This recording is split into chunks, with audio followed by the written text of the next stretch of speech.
여기가 어디라고 애를 넣고 들어와요? 여기가 놀이터야? 천지그룹 면접장.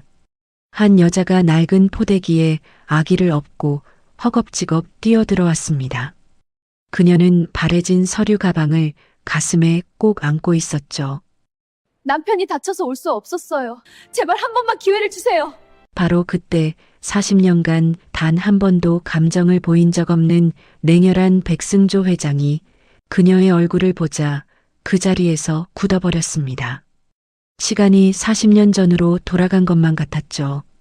도대체 이 여자의 얼굴에서 백승조 회장이 본 것은 무엇이었을까요?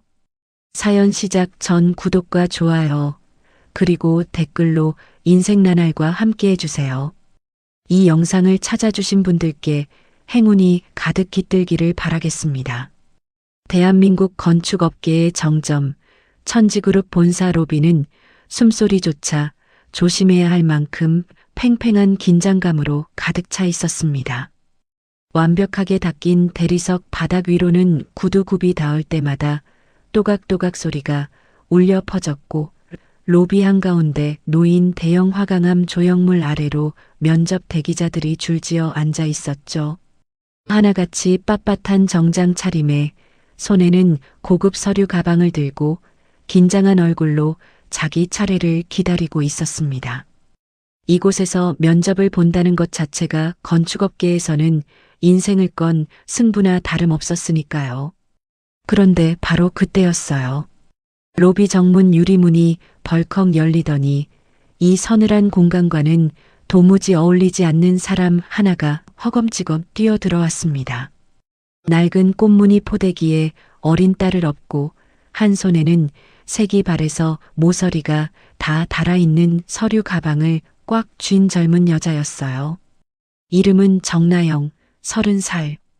수수한 면바지에 깃이 눌린 셔츠 차림이었죠. 아침부터 뛰어온 탓인지 이마에 땀이 송글송글 맺혀 있었고 숨은 턱 끝까지 차올라 있었습니다. 포대기 안에서는 겨우 돌쯤 된 딸 하랑이가 새근새근 잠들어 있었죠. 면접 대기자들의 시선이 일제히 나영에게로 쏠렸습니다. 누군가는 눈살을 찌푸렸고 누군가는 대놓고 코웃음을 쳤어요. 저 여자 뭐야, 애를 업고 면접장에 왔어? 설마 면접 보러 온 건 아니겠지? 나영은 그 시선들을 신경 쓸 겨를이 없었습니다. 가방을 가슴에 꼭 안은 채 안내 데스크 쪽으로 빠르게 걸어갔어요. 발걸음은 다급했지만 등에 업힌 아기가 깨지 않도록 상체는 최대한 흔들리지 않게 움직이고 있었습니다. 엄마라는 사람은 그런 거예요. 아무리 급해도 아이한테만은 조심스러운 거죠. 나영이 안내 데스크에 다다르기도 전에 날카로운 고함 한마디가 로비의 정적을 찢어 놓았습니다. 이봐요. 지금 제정신입니까? 인사팀장이었어요. 40 중반쯤 되어 보이는 그 남자는 깔끔하게 빗어 넘긴 머리카락 아래로 싸늘한 눈을 번뜩이며 나영을 향해 성큼성큼 다가왔습니다.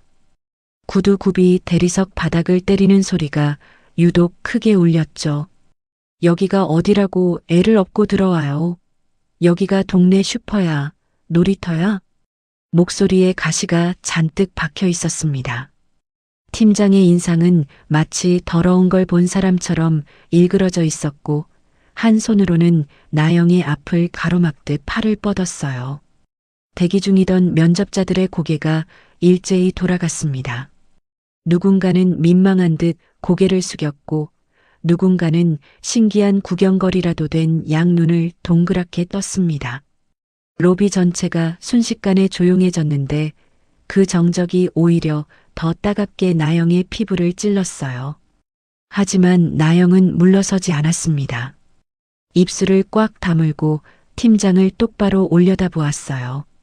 눈가가 벌겋게 달아올라 있었지만 눈동자만큼은 흔들리지 않았습니다. 마치 이 순간을 위해 이를 악물고 여기까지 달려왔다는 듯 온몸에 힘을 주고 서 있었죠. 죄송합니다. 하지만 제 남편 서지훈 씨가 어제 현장에서 사고를 당해 올 수가 없어서 남편의 설계안만이라도 제출하게 해주세요. 제발 한 번만 기회를 주세요. 목소리가 떨리고 있었습니다. 코끝이 빨개지고 눈시울이 젖어들었지만 나영은 끝까지 울음을 삼켰어요. 여기서 울면 안 된다는 걸 알고 있었거든요. 우는 순간 이 사람들에게 그저 불쌍한 여자, 민폐를 끼치는 여자로밖에 보이지 않을 테니까요. 그런데 팀장은 나영의 간절함 따위는 안중에도 없다는 듯 기가 찬다는 표정으로 혀를 찼습니다. 고개를 절레절레 흔들며 한 발 더 다가섰죠. 나영을 내려다보는 눈빛에는 조롱과 짜증이 가득했어요. 당신 뭐야? 면접자도 아닌데 어디서 행패야? 보안 요원들 뭐해요? 이 여자 당장 안 끌어내고. 팀장이 손짓을 하자 로비 양쪽에 서 있던 보안 요원 2명이 나영 쪽으로 다가오기 시작했습니다. 검은 제복을 입은 덩치 큰 남자들이 양쪽에서 나영의 팔을 잡으려 손을 뻗는 순간 나영은 본능적으로 한 발 물러서며 등에 업힌 하랑이를 감싸 안았어요. 아이를 지키려는 엄마의 몸이 먼저 움직인 거였죠. 잠깐만요. 서류만 내게 해주세요. 제발요. 나영의 목소리가 로비에 울려 퍼졌습니다. 하지만 보안 요원들의 손은 이미 나영의 양팔을 붙잡고 있었어요. 나영이 버둥거리자 가방 지퍼가 벌어지면서 안에 있던 서류들이 바닥으로 우수수 쏟아져 내렸습니다. 남편이 몇 달을 밤새워 그린 설계도면, 꼼꼼하게 정리한 포트폴리오, 자기소개서까지 나영의 간절함이 담긴 것들이 차가운 대리석 바닥 위에 흩뿌려졌어요. 안 돼요. 남편의 꿈이. 나영은 보안 요원의 손을 뿌리치며 바닥에 무릎을 꿇었습니다. 떨리는 손으로 허겁지겁 서류를 긁어 모으기 시작했어요. 도면 한 장이 구겨질라 포트폴리오에 먼지가 묻을라 두 손이 바빠서 정신이 없었습니다. 등에 업힌 하랑이가 엄마의 움직임에 잠이 깼는지 칭얼거리기 시작했지만 나영은 서류를 주워 담는 손을 멈출 수가 없었어요. 이 종이들 한 장 한 장이 남편의 피와 땀이었으니까요. 수술실에 들어가기 직전 부러진 다리보다 이 면접을 놓치는 게 더 아프다며 울먹이던 남편의 얼굴이 자꾸만 눈앞에 아른거렸습니다. 바로 그 순간이었어요. 로비 안쪽 전용 엘리베이터에서 묵직한 발소리와 함께 한 무리의 사람들이 걸어 나왔습니다.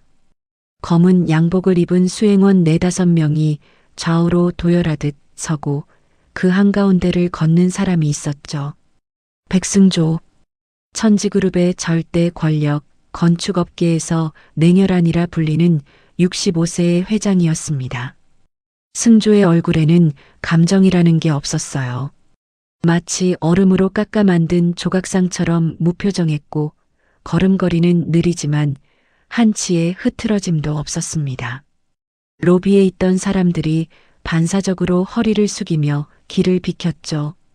이 건물에서 그의 존재는 곧 법이었으니까요. 승조의 시선이 소란스러운 곳으로 자연스럽게 향했습니다. 바닥에 쪼그려 앉아 서류를 줍고 있는 여자, 그리고 그 여자를 밀어내려는 보안 요원들. 승조는 발걸음을 늦추지 않은 채 무심히 그 광경을 훑었어요. 별것 아닌 소동이라 여기며 시선을 돌리려던 찰나였습니다. 나영이 고개를 들었어요. 보안 요원의 손을 뿌리치고 팀장을 올려다보는 그 순간 나영의 얼굴이 승조의 시야에 정면으로 들어왔습니다. 억울함과 간절함이 뒤섞여 파들파들 떨리는 눈매, 눈물이 그렁그렁한데도 절대 고개를 숙이지 않는 고집스러운 눈동자, 꽉 다문 입술 사이로 새어 나오는 거친 숨소리까지. 승조의 발걸음이 멈췄습니다. 돌덩이가 된 것처럼 그 자리에 딱 박혀버렸어요. 수행원 한 명이 뒤에서 조심스럽게 물었습니다. 회장님, 어디 불편하십니까? 승조는 대답하지 않았어요. 들리지도 않았을 겁니다. 그의 눈동자가 미세하게 떨리고 있었습니다. 입술이 바짝 말랐고 숨이 가늘어졌어요. 40년이라는 세월이 단 1초 만에 무너져 내리는 것 같았습니다. 저 얼굴, 저 눈매, 저 고집스러운 표정. 40년 전 25살의 청년 백승조가 세상을 다 줘도 바꿀 수 없었던 유일한 여자 오해숙. 그 여자의 젊은 시절이 지금 저기 바닥에 무릎을 꿇고 서리를 줍고 있었어요. 소름이 등줄기를 타고 올라왔습니다.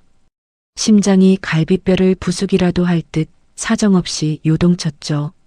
보안 요원들이 나영의 양팔을 다시 잡아 일으키려 했습니다. 나영이 서리를 가슴에 끌어안은 채 버둥거리자 바닥에 남아있던 도면 몇 장이 또다시 사방으로 흩어졌어요. 등에서 하랑이가 본격적으로 울음을 터뜨리기 시작했고 면접 대기자들은 눈을 피하며 고개를 돌렸습니다. 아무도 나영 편이 되어주지 않는 차갑고 잔인한 순간이었어요. 그때 40년 전의 기억이 번개처럼 승조의 머릿속을 관통했습니다. 쏟아지는 폭우 속에서 무릎을 꿇고 주저앉아 바닥에 떨어진 무언가를 향해 필사적으로 손을 뻗으며 오열하던 해숙의 마지막 모습. 지금 눈앞에 나영이 서리를 줍는 모습이 그날의 해숙과 소름 끼칠 정도로 똑같았습니다. 승조의 가슴 밑바닥에서 잊었다고 믿었던 통증이 날카롭게 살아났어요. 그만둬. 낮고 묵직한 목소리 한마디가 로비의 공기를 통째로 눌러버렸습니다. 보안 요원들의 손이 얼어붙었고 인사팀장의 얼굴이 하얗게 질렸어요. 모든 시선이 승조에게로 쏠렸지만 승조의 눈은 오직 바닥에 쪼그려 앉은 나영만을 보고 있었습니다. 인사팀장이 허둥지둥 허리를 90도로 꺾었습니다. 회장님, 죄송합니다. 곧 정리하겠습니다. 하지만 승조는 팀장의 말이 귀에 들어오지도 않는 듯 했어요. 나영에게서 시선을 떼지 못한 채 천천히 입을 열었습니다. 아니, 잠깐, 저 여자 얘기라도 들어보지. 로비가 술렁였습니다.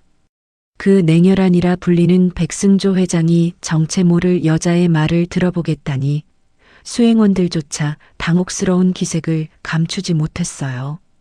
승조는 자신도 모르게 나영 쪽으로 한 발 또 한 발 다가갔습니다.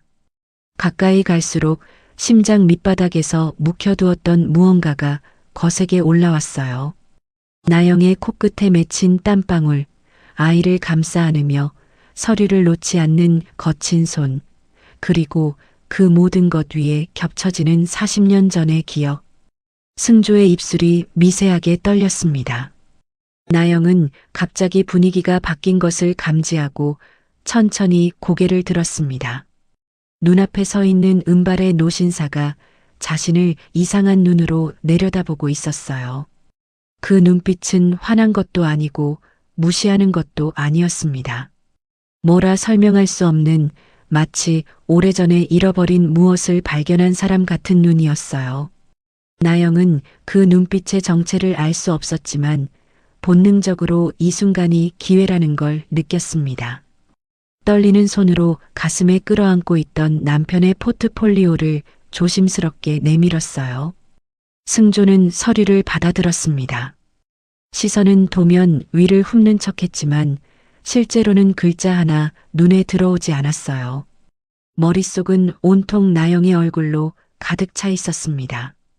혜수가 내가 살아 돌아온 거니? 아니면 내가 나한테 보낸 아이니? 과연 이 여자는 누구인가? 왜 혜숙의 얼굴을 하고 40년 만에 내 앞에 나타난 것인가? 멈춰있던 운명의 톱니바퀴가 찰칵 소리를 내며 다시 맞물렸고 아무도 예상하지 못한 방향으로 천천히 그러나 거스를 수 없는 힘으로 돌아가기 시작했습니다. 따라오게. 승조는 그 한마디만 던지고는 뒤도 돌아보지 않은 채 먼저 걸어갔습니다. 수행원들이 황급히 뒤따르려 하자 승조가 손을 들어 제지했어요. 아무도 데려오지 말라는 뜻이었죠. 수행원들의 얼굴에 당혹스러운 기색이 스쳤지만 감히 되물을 수 있는 사람은 아무도 없었습니다. 나영은 바닥에 흩어진 서류를 허겁지겁 가방에 쓸어 담고 비틀거리며 승조의 뒤를 쫓았어요. 등에 업힌 하랑이가 엄마의 급한 움직임에 또 한 번 칭얼거렸지만 나영은 한 손으로 포대기를 토닥이며 필사적으로 승조의 걸음을 따라갔죠. 전용 엘리베이터 안에서 승조와 나영 단 둘만이 마주 섰어요. 좁은 공간 안에 승조의 묵직한 침묵과 나영의 거친 숨소리만이 가득 찼습니다. 승조는 엘리베이터 문 쪽을 바라본 채 단 한 번도 나영에게 고개를 돌리지 않았어요. 하지만 유리벽에 희미하게 비친 그의 표정은 아까 로비에서 본 그 무표정과는 분명히 달랐습니다. 입술이 미세하게 떨리고 있었고 눈동자가 어딘가 먼 곳을 헤매는 듯 했어요. 33층 천지그룹 회장 전용 집무실 앞에 도착하자 육중한 이중 방음문이 소리 없이 열렸습니다. 나영이 한 발 들여놓는 순간 마치 다른 세계에 발을 디딘 것 같은 느낌이 들었어요. 도시의 소음이 완벽하게 차단된 이 공간은 너무 고요해서 오히려 귀가 먹먹할 지경이었죠.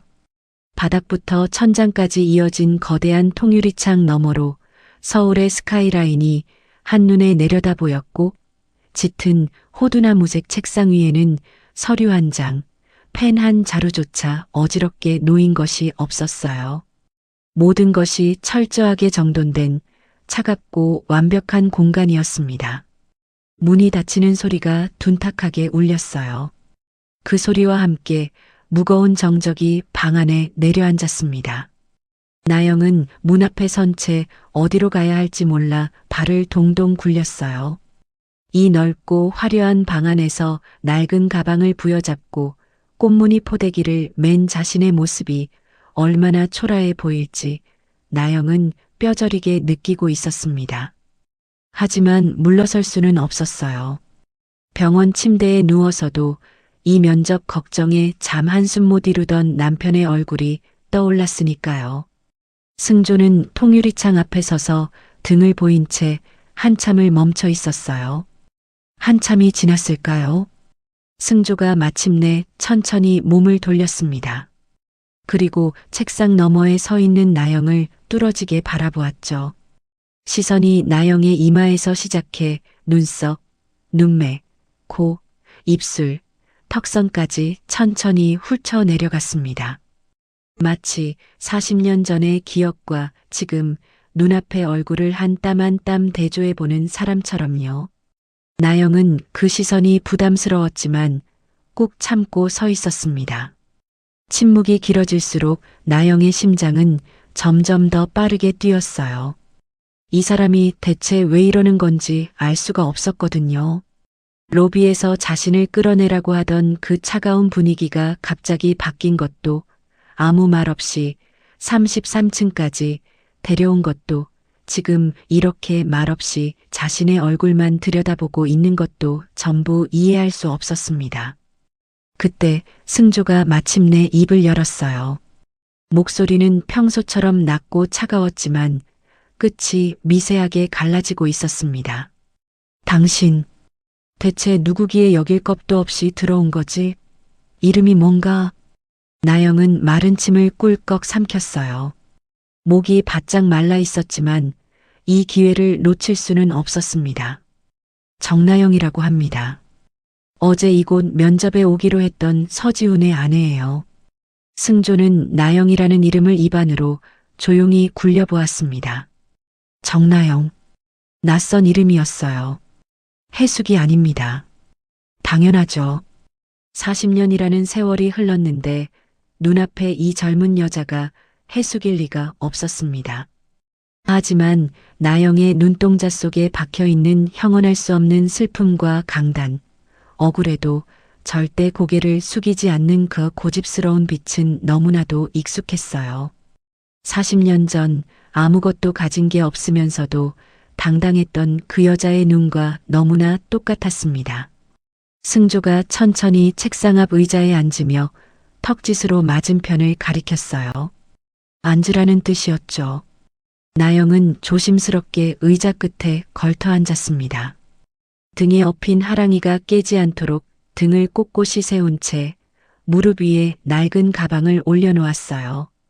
가방을 잡은 손가락 끝이 하얗게 질릴 만큼 힘이 들어가 있었습니다. 나영은 떨리는 손으로 가방에서 서류 뭉치를 꺼내 책상 위에 조심스럽게 올려놓았어요. 제 남편은 건설 현장에서 일하면서 건축가의 꿈을 키워왔습니다. 어제 면접 준비를 다 마치고 현장 정리를 돕던 중에 낙하물 사고로 다리가 심하게 골절됐어요. 지금 수술을 받고 병상에 누워서 꼼짝도 못하는 처지가 됐습니다.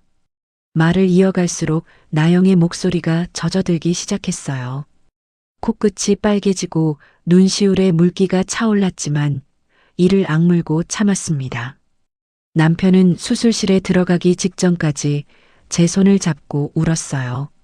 자기 다리가 부러진 것보다 인생을 걸고 준비한 천지그룹 면접 기회를 놓친 게 더 가슴 아프다면서요.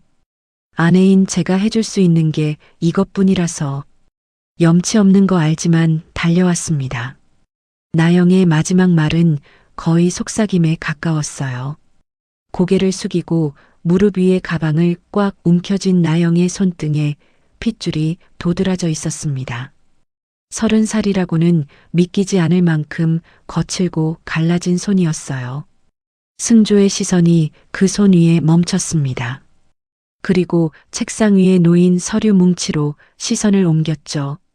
흙먼지가 묻어있는 도면의 모서리, 테이프로 덧붙인 자국, 몇 번이고 수정한 흔적이 역력한 설계안.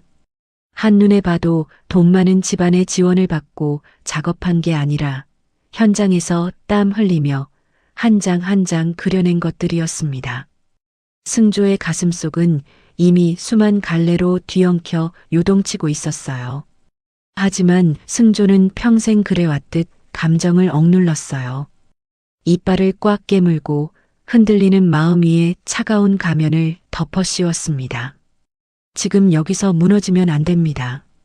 이 여자 앞에서, 아니 누구 앞에서든 흔들리는 모습을 보일 수는 없었어요. 일단 무슨 상황인지는 알겠으니 그만 나가보게. 차갑게 내뱉은 한마디였습니다. 나영이 젖은 눈을 크게 뜨며 승조를 바라보았어요. 입술이 파르르 떨렸습니다. 회장님, 하지만 제 남편의 실력은. 내 말이 안 들리나? 결과는 나중에 통보할 테니 오늘은 이만 돌아가란 소리야. 승조는 시선을 책상 위 서리로 획 돌려버렸습니다. 더 이상 나영을 바라볼 수 없었어요. 한순간이라도 더 저 얼굴을 보고 있으면 40년 동안 쌓아 올린 벽이 와르르 무너질 것 같았으니까요. 확답도 없고 온기도 없는 그 무미건조한 대답은 나영에게 절망보다 더 아픈 거절의 소리로 들렸습니다. 기회를 준 건지 내쫓는 건지 알 수 없는 그 모호함이 나영의 가슴을 짓눌렀죠.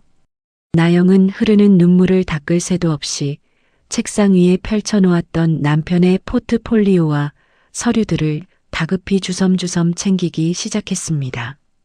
손이 덜덜 떨려서 애써 묶어온 설계도 한 장이 바닥으로 툭 떨어졌어요. 나영은 허리를 숙여 그걸 집으려다가 등에 엎인 하랑이의 무게에 중심을 잃고 비틀거렸습니다. 죄송합니다. 정말 죄송합니다. 소리내어 울지도 못한 채 나영은 엉거주춤한 자세로 바닥에 떨어진 설계도를 주워 가방에 구기듯 밀어 넣었어요. 낡은 가방 지퍼가 잘 잠기지 않아서 나영은 두 손으로 지퍼를 낑낑대며 잡아당겼습니다. 그 모습이 너무나 초라하고 애처로웠어요. 가방을 겨우 닫은 나영은 소중한 짐을 두 팔로 부여잡고 비틀거리며 집무실 문 쪽으로 향했습니다. 발걸음 하나하나가 무거웠어요. 문에 손을 대는 순간 억눌러왔던 흐느낌이 나영의 입 밖으로 새어나왔습니다. 문이 닫혔습니다. 나영의 발소리가 복도를 지나 점점 멀어졌고 하랑이의 칭얼거리는 울음소리도 함께 사라져갔어요. 집무실에는 다시 무거운 정적만이 남았습니다. 승조는 홀로 남아 나영이 서 있던 자리를 멍하니 응시했어요. 책상 위에는 나영이 미처 챙기지 못한 작은 메모지 한 장이 남아 있었습니다. 구석에 볼펜으로 꾹꾹 눌러 쓴 글씨가 보였어요. 아마도 나영이 남편을 대신해 급하게 적어온 것이었겠죠. 승조는 그 메모지를 집어들지 않았습니다. 다만 그 위에 시선을 고정한 채 한참을 미동도 하지 않았어요. 나영의 눈매가 자꾸만 눈앞에 어른거렸습니다. 40년 전 빗속에서 놓쳐버린 여자의 얼굴이 오늘 이 방 안에 서 있었어요. 우연이라고 하기엔 너무 잔인하고 운명이라고 하기엔 너무 늦었습니다. 승조는 의자 등받이에 머리를 기대고 천장을 올려다보았어요. 40년 동안 멈춰있던 시계가 다시 거칠게 태엽을 감기 시작하는 소리가 텅 빈 집무실 안에 울려 퍼지는 것만 같았습니다. 그때였어요.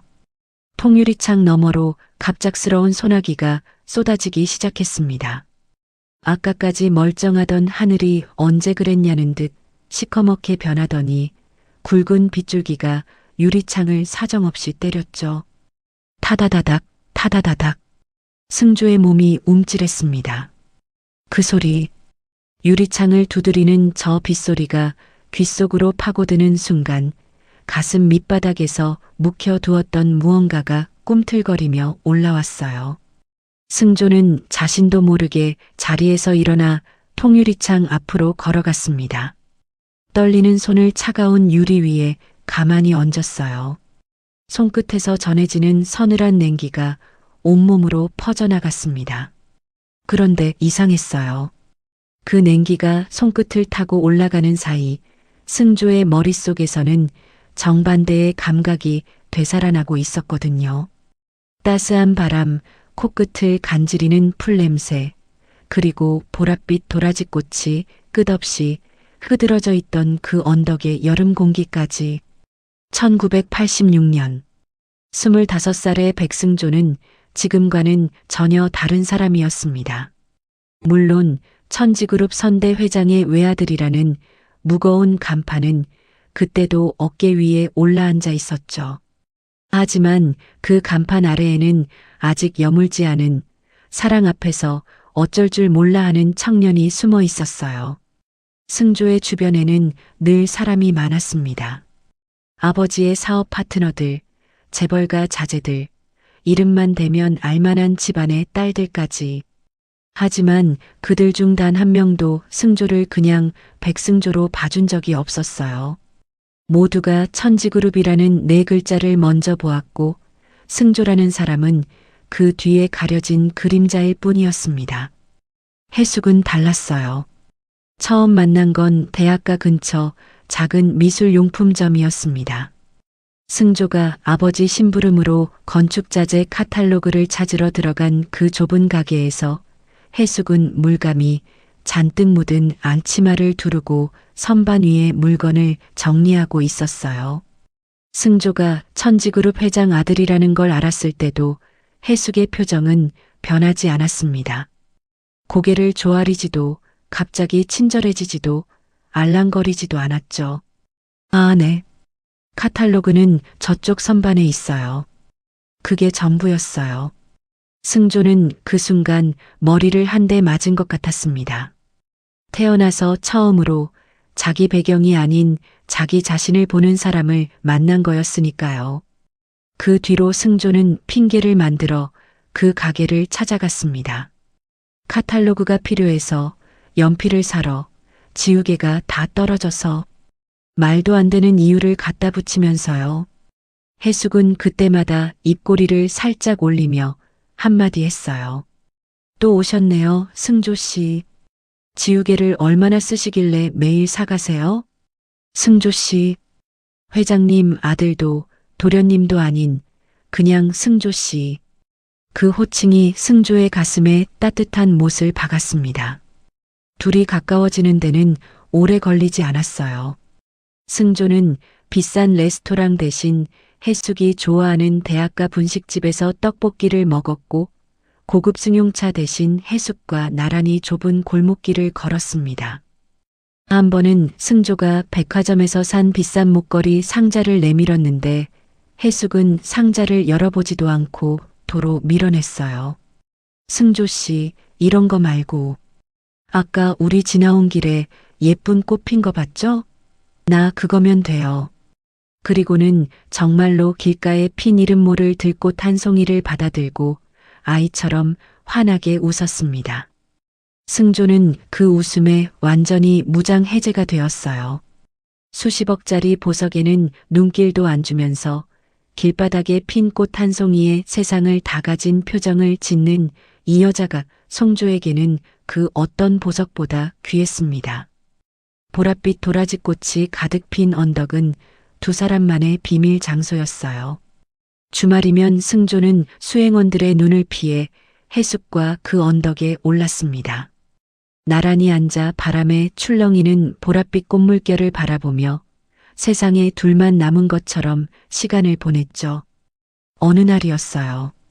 해숙이 무릎 위에 스케치북을 펼쳐놓고 도라지꽃을 그리다가 문득 연필을 멈추고 말했습니다.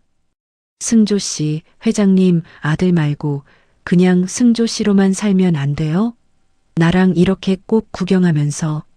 말끝을 흐렸지만 그 안에 담긴 뜻은 분명했어요.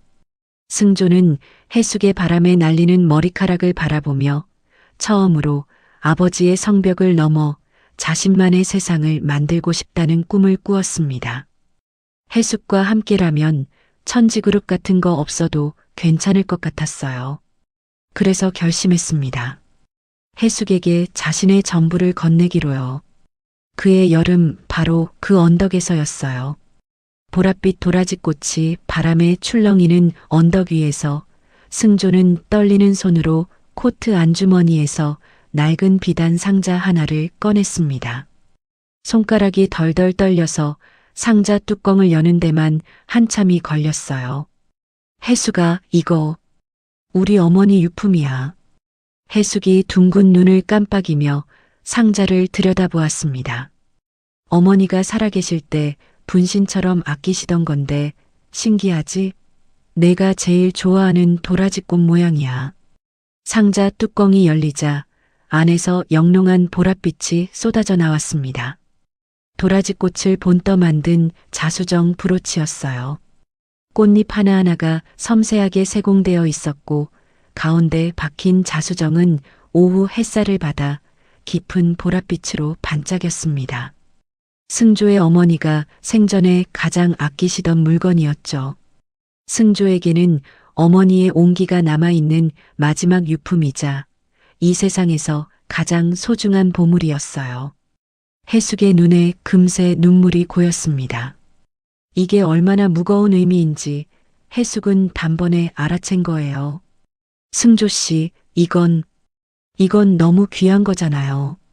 나 같은 사람한테 이런 걸 주면 어머니도 너처럼 이 꽃을 참 좋아하셨대. 승조가 해숙의 말을 부드럽게 끊었어요. 눈이 벌겋게 달아올라 있었지만 시선만큼은 한치의 흔들림도 없이 해숙을 바라보고 있었습니다. 이제 내가 이 꽃의 주인이 되어줘. 우리 아무도 모르는 곳으로 가서 우리만의 집을 짓고 살자. 그건 청혼이었습니다. 반지 대신 어머니의 브로치를, 예식장 대신 도라지 꽃밭을 택한 25살 청년의 서툴지만 간절한 청혼이었어요. 해숙은 입술이 떨려 말이 나오지 않았지만 눈물을 흘리며 고개를 끄덕이는 것으로 대답을 대신했습니다. 승조가 떨리는 손끝으로 해숙의 낡은 블라우스 깃에 브로치를 달아주려던 바로 그 찰나였어요. 동화 같던 풍경 위로 갑자기 검은 비구름이 밀려들었습니다. 그리고 언덕 아래에서 비릿한 타이어 타는 냄새가 바람에 섞여 올라왔죠. 검은 세단 세대가 흙먼지를 일으키며 언덕 아래를 포위하듯 에워쌌습니다. 그리고 하늘에서는 구멍이라도 난 듯 장대비가 쏟아지기 시작했어요. 차 문이 열리고 검은 양복을 입은 거구의 사내 대여섯 명이 쏟아져 나왔어요. 선대 회장이 보낸 보디가드들이었죠. 사내들은 말 한마디 없이 승조에게 다가와 양팔을 잡아들었습니다. 이거나. 승조는 짐승처럼 울부짖으며 저항했습니다. 사내들의 팔을 물어뜯고 발버둥을 쳤지만 그 힘을 당해낼 수는 없었어요.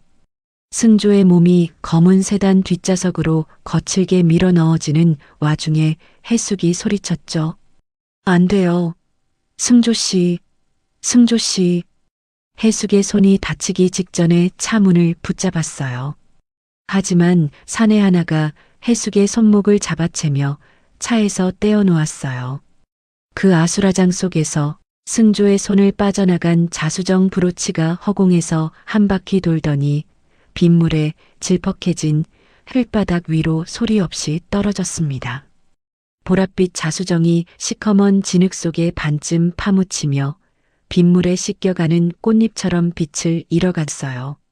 승조는 닫혀버린 차 유리창을 미친 듯이 두드리며 오열했습니다. 주먹으로, 손바닥으로, 이마로. 유리창이 깨져도 좋다는 듯 온몸을 부딪혔어요. 해수가.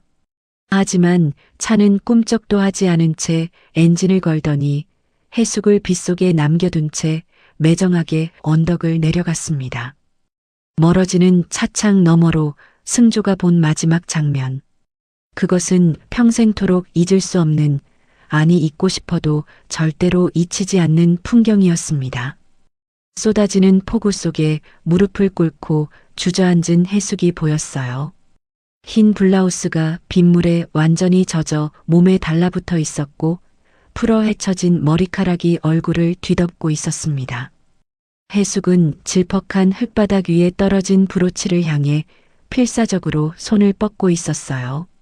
무릎이 까져 피가 번지는 것도 빗물이 눈을 가리는 것도 모른 채 오직 그 작은 보랏빛 조각을 향해 온 힘을 다해 기어가고 있었습니다. 차가 언덕 모퉁이를 돌아 시야에서 완전히 사라지기 직전 승조는 빗물인지 눈물인지 모를 것으로 범벅이 된 얼굴을 유리창에 꽉 눌러붙였어요. 해숙의 모습이 빗줄기 사이로 점점 작아지다가 마침내 완전히 사라졌습니다. 그게 마지막이었어요. 승조가 해숙을 본 마지막 순간이었습니다. 그리고 40년이라는 기나긴 겨울이 시작되었죠. 그날 밤 승조는 아버지의 서재로 끌려갔습니다. 빗물에 젖은 옷이 채 마르지도 않은 상태였어요. 승조는 서재 문을 열자마자 아버지를 똑바로 바라보며 입을 열었습니다. 아버지, 저 해숙이한테 다시 갈 겁니다. 막으실 거면 저를 천지그룹에서 내쫓으세요. 후계자 자리 같은 거 필요 없습니다. 말이 끝나기도 전이었어요. 매서운 손길이 승조의 뺨을 후려쳤습니다. 짝! 고개가 확 돌아갔습니다. 입술이 터지며 비릿한 피맛이 혀끝에 번졌어요. 하지만 선대 회장의 표정에는 동요라고는 눈곱만큼도 없었습니다. 아들의 뺨을 때린 손을 천천히 내리며 얼음장처럼 차가운 목소리로 말했어요. 그 계집이 평생 조용히 살길 바란다면 너도 내 자리를 찾아라. 승조가 터진 입술을 손등으로 닦으며 고개를 들었습니다. 아버지의 눈이 마주쳤어요. 거기에는 분노도 안타까움도 없었습니다. 오직 냉정한 계산만이 서려 있었죠. 한 번만 더 그 아이를 찾으려 들면 그때는 그 아이뿐만 아니라 그 집안 식구들 전부를 이 땅에서 못 살게 만들게야. 내 말 알아듣겠나? 협박이 아니었습니다. 선대 회장은 한 번도 빈말을 한 적이 없는 사람이었어요.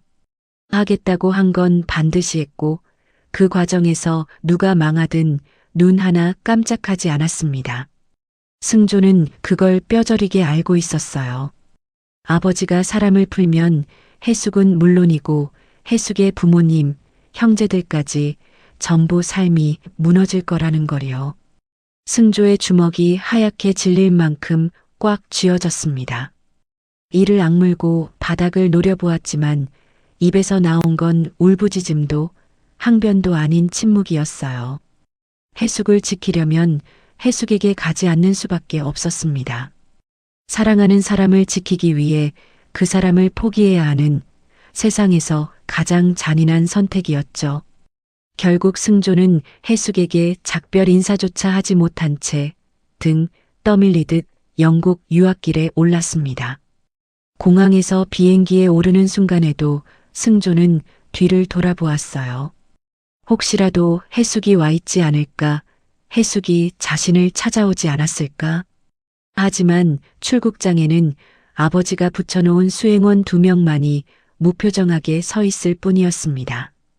영국에서의 나날은 감옥이나 다름없었어요. 승조는 매일 밤 해숙에게 편지를 썼어요.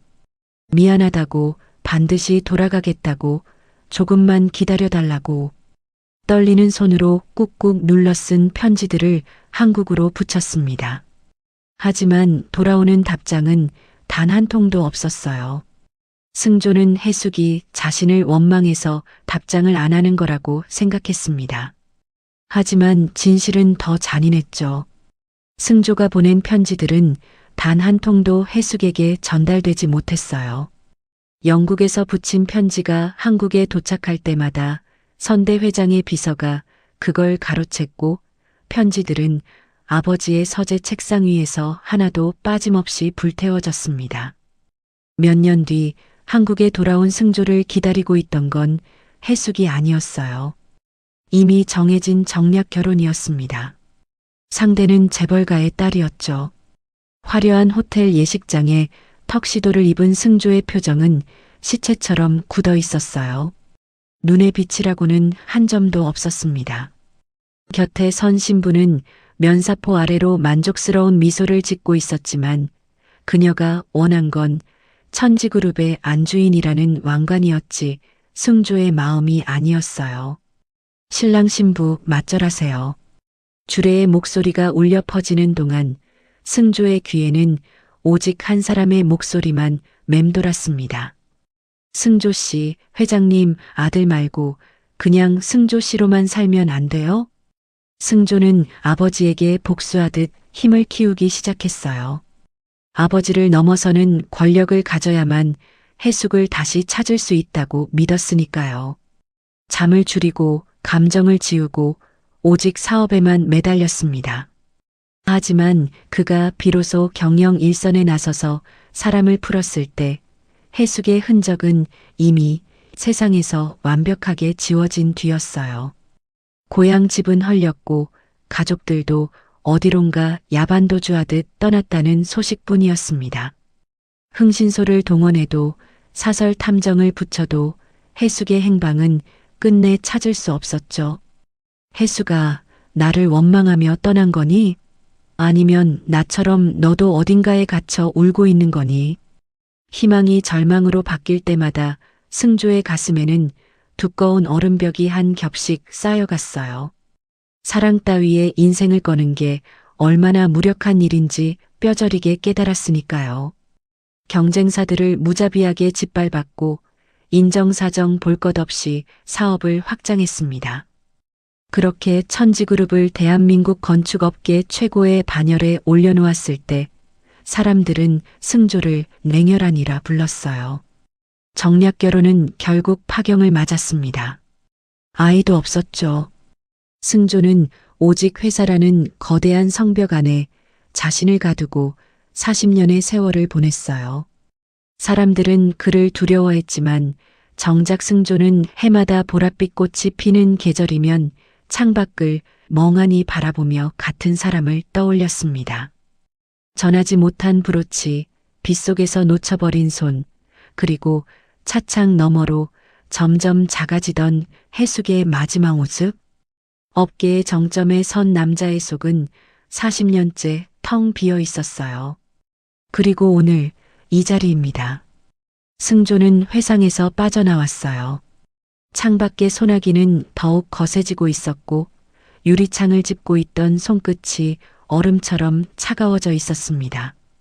하지만 승조의 머릿속은 반대로 뜨겁게 끓어오르고 있었어요. 아까 그 여자 정나영. 해숙을 빼닮은 그 얼굴, 그 눈빛, 그 고집스러운 인매.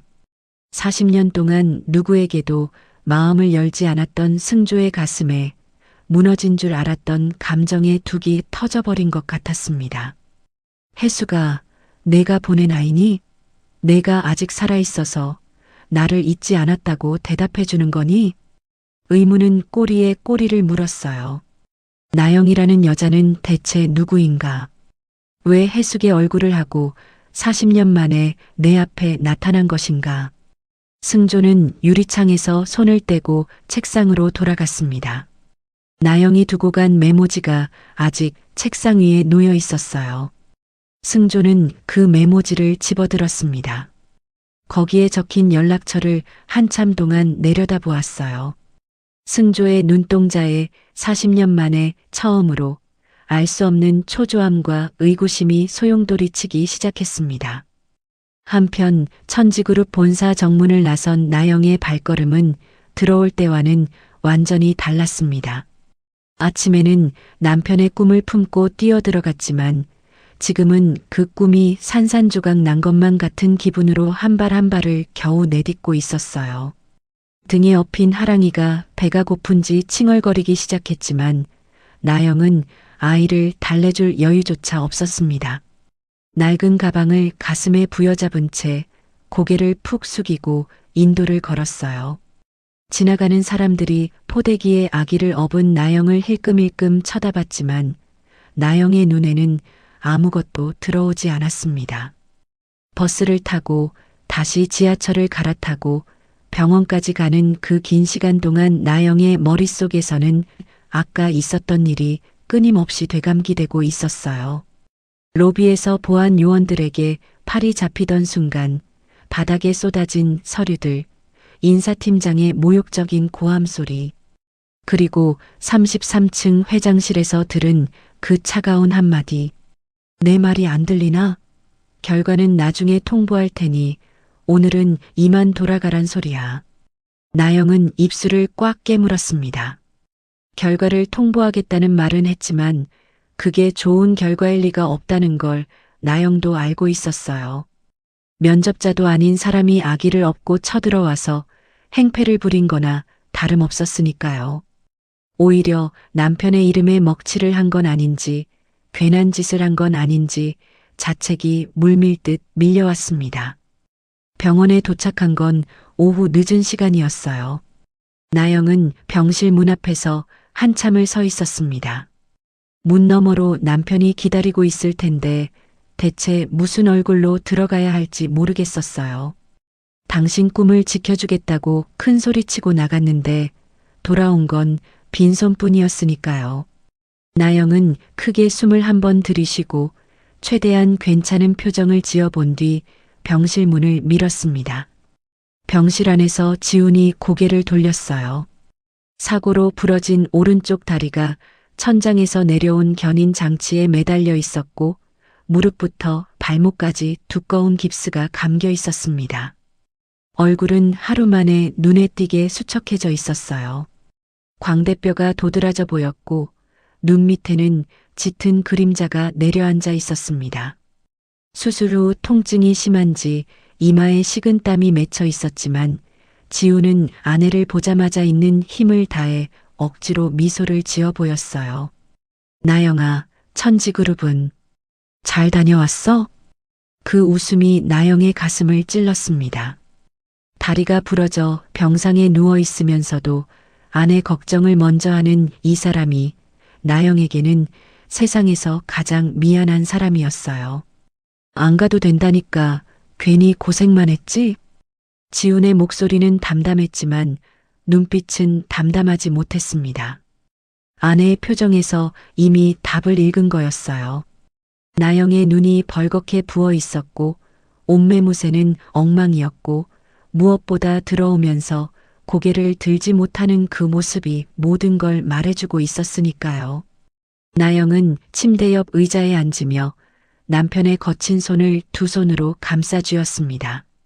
현장에서 벽돌을 나르고 시멘트를 바르며 굳은 살이 박힌 그 손이 오늘따라 유난히 가늘고 힘없어 보였어요. 나영은 고개를 떨군 채 가까스로 입을 열었습니다. 여보, 미안해. 내가 해줄 수 있는 게 아무것도 없어서. 목소리가 끝까지 이어지지 못하고 갈라졌어요. 나영은 이를 악물었지만 눈물이 뚝뚝 떨어져 지훈의 손등 위를 적셨습니다. 회장실까지 쳐들어갔다는 말은 차마 꺼낼 수가 없었어요. 그 이야기를 하면 남편이 얼마나 미안해할지, 얼마나 자책할지 뻔히 알고 있었으니까요. 지훈은 아무 말 없이 아내의 떨리는 손을 다른 손으로 감싸주며 천천히 쓸어주었습니다. 그리고는 일부러 밝은 목소리를 만들어 말했어요. 아니야, 나영아. 나 금방 일어나서 다른 데 알아볼게. 건축가가 여기 하나뿐이겠어? 천지그룹 말고도 회사는 많잖아. 입에서는 그렇게 말하고 있었지만 지훈의 눈은 웃지 못하고 있었습니다. 텅 빈 눈동자에 깊은 상실감이 서려 있었어요. 현장에서 구르면서 독학으로 건축을 배우고 밤잠을 줄여가며 도면을 그려온 세월이 주마등처럼 스쳐 지나가는 것 같았습니다. 천지그룹은 지훈에게 그냥 회사가 아니었어요. 인생을 걸고 도전한 단 한 번의 기회였고 그 기회가 어제 현장의 낙하물과 함께 산산조각 나버린 거였죠. 나영은 남편의 축 처진 어깨를 바라보며 입술을 깨물었어요. 병원비도 막막하고 수술비도 아직 다 내지 못했고 당장 다음 달 월세도 걱정인 형편이었습니다. 그런데 남편의 인생을 건 꿈마저 이렇게 날아가 버리다니. 나영은 지훈의 손을 꼭 쥔 채 소리 없이 흐르는 눈물을 닦지도 못하고 한참을 앉아 있었어요. 병실 창밖으로 늦은 오후의 햇살이 비스듬히 들어오고 있었습니다. 하랑이가 포대기 안에서 보채기 시작해서 나영이 아이를 내려 침대 옆에 눕혀주었어요. 지훈이 깁스를 한 채로 간신히 몸을 틀어 딸의 볼을 어루만졌습니다. 하랑이가 아빠 손가락을 꽉 쥐자 지훈의 눈에 또다시 물기가 어렸어요. 이 아이에게 좋은 아빠가 되겠다고 약속했는데 지금 자기 모습이 너무 초라하게 느껴졌을 겁니다. 그때였어요. 나영의 낡은 휴대폰이 갑자기 요란하게 진동하기 시작했습니다. 부르르 부르르. 가방 안에서 울리는 소리에 나영이 황급히 가방을 뒤졌어요. 화면에 뜬 발신 번호를 보는 순간 나영의 손이 얼어붙었습니다. 천지그룹 본사. 나영은 멈출 것 같은 심장을 부여잡고 떨리는 손가락으로 통화 버튼을 눌렀어요. 네, 정나영입니다. 목소리가 떨리지 않으려고 애를 썼지만 이미 한껏 긴장한 게 티가 났을 겁니다. 수화기 너머로 들려오는 목소리는 차분하고 사무적이었어요. 정나영 씨입니까? 백승조 회장님 지시사항을 전달드립니다. 나영의 심장이 쿵하고 바닥으로 내려앉는 것 같았어요. 지시사항이라니. 면접 불합격 통보인가? 아니면 아까 소란을 피운 것에 대한 경고인가? 나영은 입술을 꽉 깨물고 다음 말을 기다렸습니다. 서지훈 지원자의 2차 면접을 특별 일정으로 조정했습니다. 회장님께서 직접 면접관으로 참여하실 예정이니 지원자가 거동이 가능해지는 대로 본사로 연락 주십시오. 나영은 한 박자 늦게 그 말을 알아들었어요. 머릿속에서 문장을 한 번 더 되뇌었습니다. 2차 면접, 특별 일정, 회장님이 직접 거동이 가능해지는 대로. 귀를 의심했습니다. 잘못 들은 게 아닌가 싶어 되물었어요. 지금 그게 무슨 말씀이세요? 저희 남편한테 면접 기회를 주신다는 건가요? 네, 그렇습니다. 자세한 일정은 추후 안내드리겠습니다. 전화가 끊어졌습니다. 나영은 꺼진 화면을 멍하니 내려다보았어요. 손이 덜덜 떨리고 있었습니다. 옆에서 아내의 표정 변화를 지켜보던 지훈이 조심스럽게 물었어요. 나영아, 왜 그래? 어디서 온 전화야? 나영은 남편을 돌아보았습니다. 입이 벌어졌다 닫혔다를 반복했어요. 말이 나오지 않았습니다. 나영의 눈에 눈물이 왈칵 쏟아졌어요. 하지만 아까와는 완전히 다른 눈물이었습니다. 나영은 휴대폰을 침대 위에 내려놓고 다리를 매달고 누워있는 남편의 상체를 조심스럽게 끌어안았어요.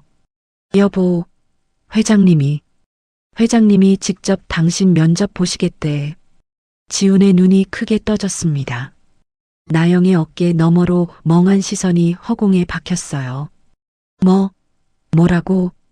회장님이 직접 면접관으로 참여하신대. 당신 거동 가능해지면 연락하래.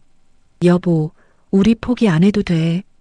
나영은 남편의 가슴에 얼굴을 묻은 채 소리내어 울기 시작했습니다.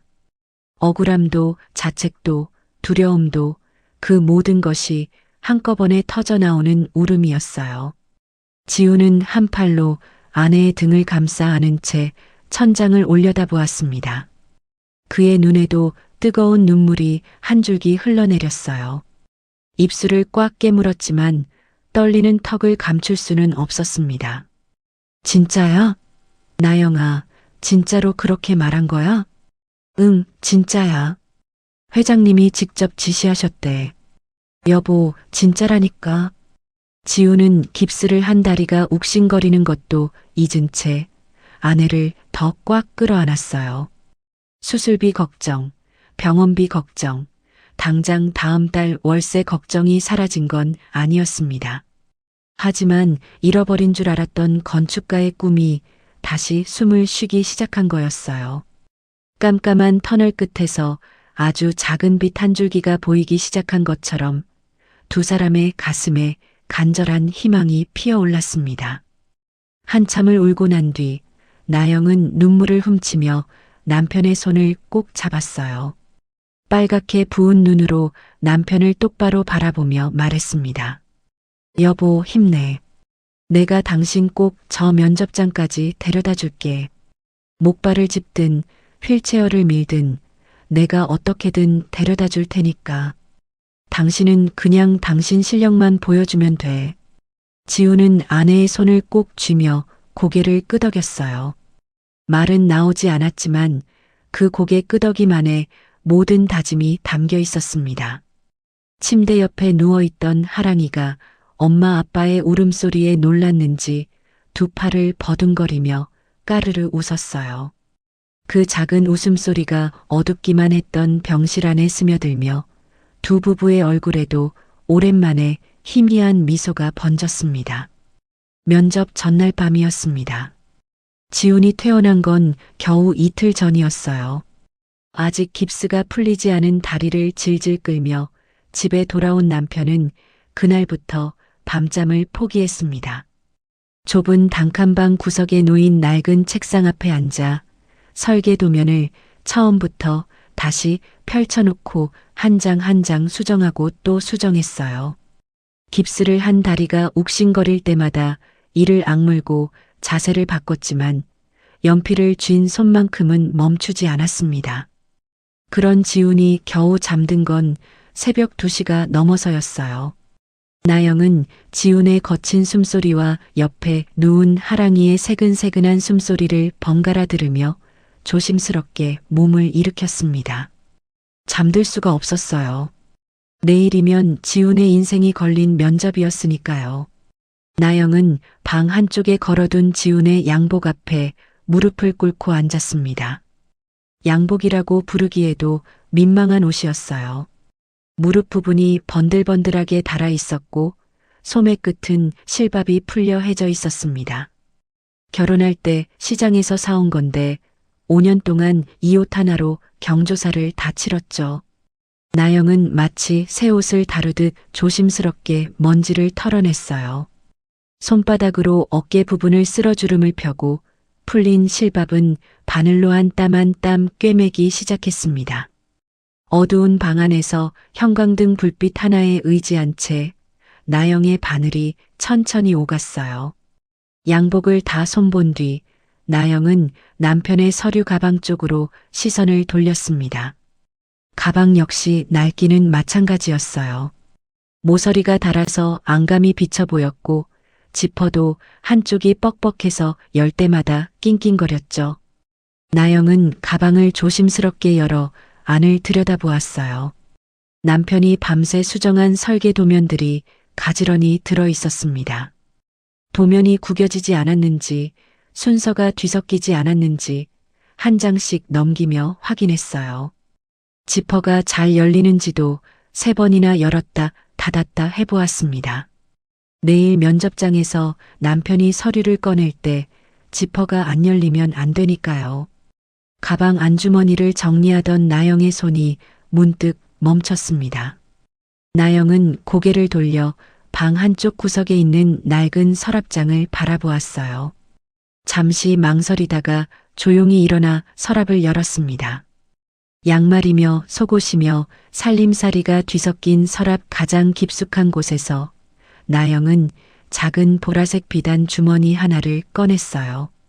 낡고 빛바랜 비단이었지만 나영은 그 주머니를 마치 살아있는 생명체를 다루듯 두 손으로 감싸 쥐었습니다. 주머니를 만지는 순간 5년 전 기억이 밀물처럼 밀려왔어요. 나영의 결혼식 날이었습니다.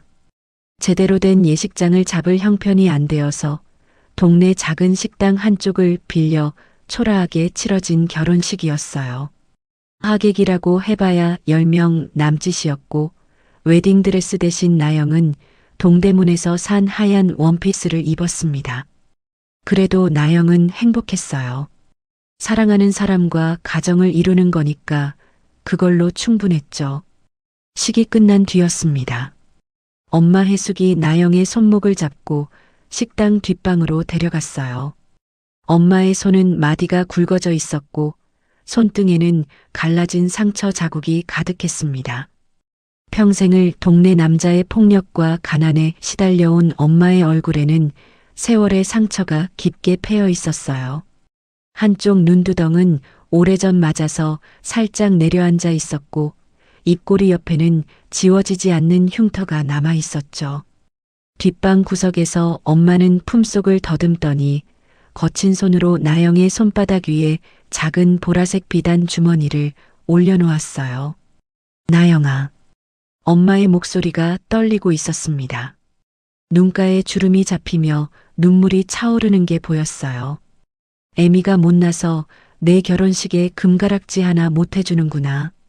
그래도 이건 꼭 내가 가져가라. 나영이 주머니 입구를 조심스럽게 벌렸습니다. 안에서 나온 건 낡았지만 영롱한 빛을 잃지 않은 도라지꽃 모양의 자수정 브로치였어요. 보랏빛 꽃잎이 섬세하게 세공되어 있었고 가운데 박힌 자수정은 뒷방의 희미한 불빛 아래에서도 깊은 빛을 뿜어내고 있었습니다. 나영은 이런 물건을 난생 처음 보았어요. 평생 가난 속에서 살아온 엄마가 어떻게 이런 걸 가지고 있었는지 도무지 알 수가 없었습니다. 엄마, 이게 뭐야? 어디서 난 거야? 해숙은 대답 대신 브로치를 가만히 들여다보았어요.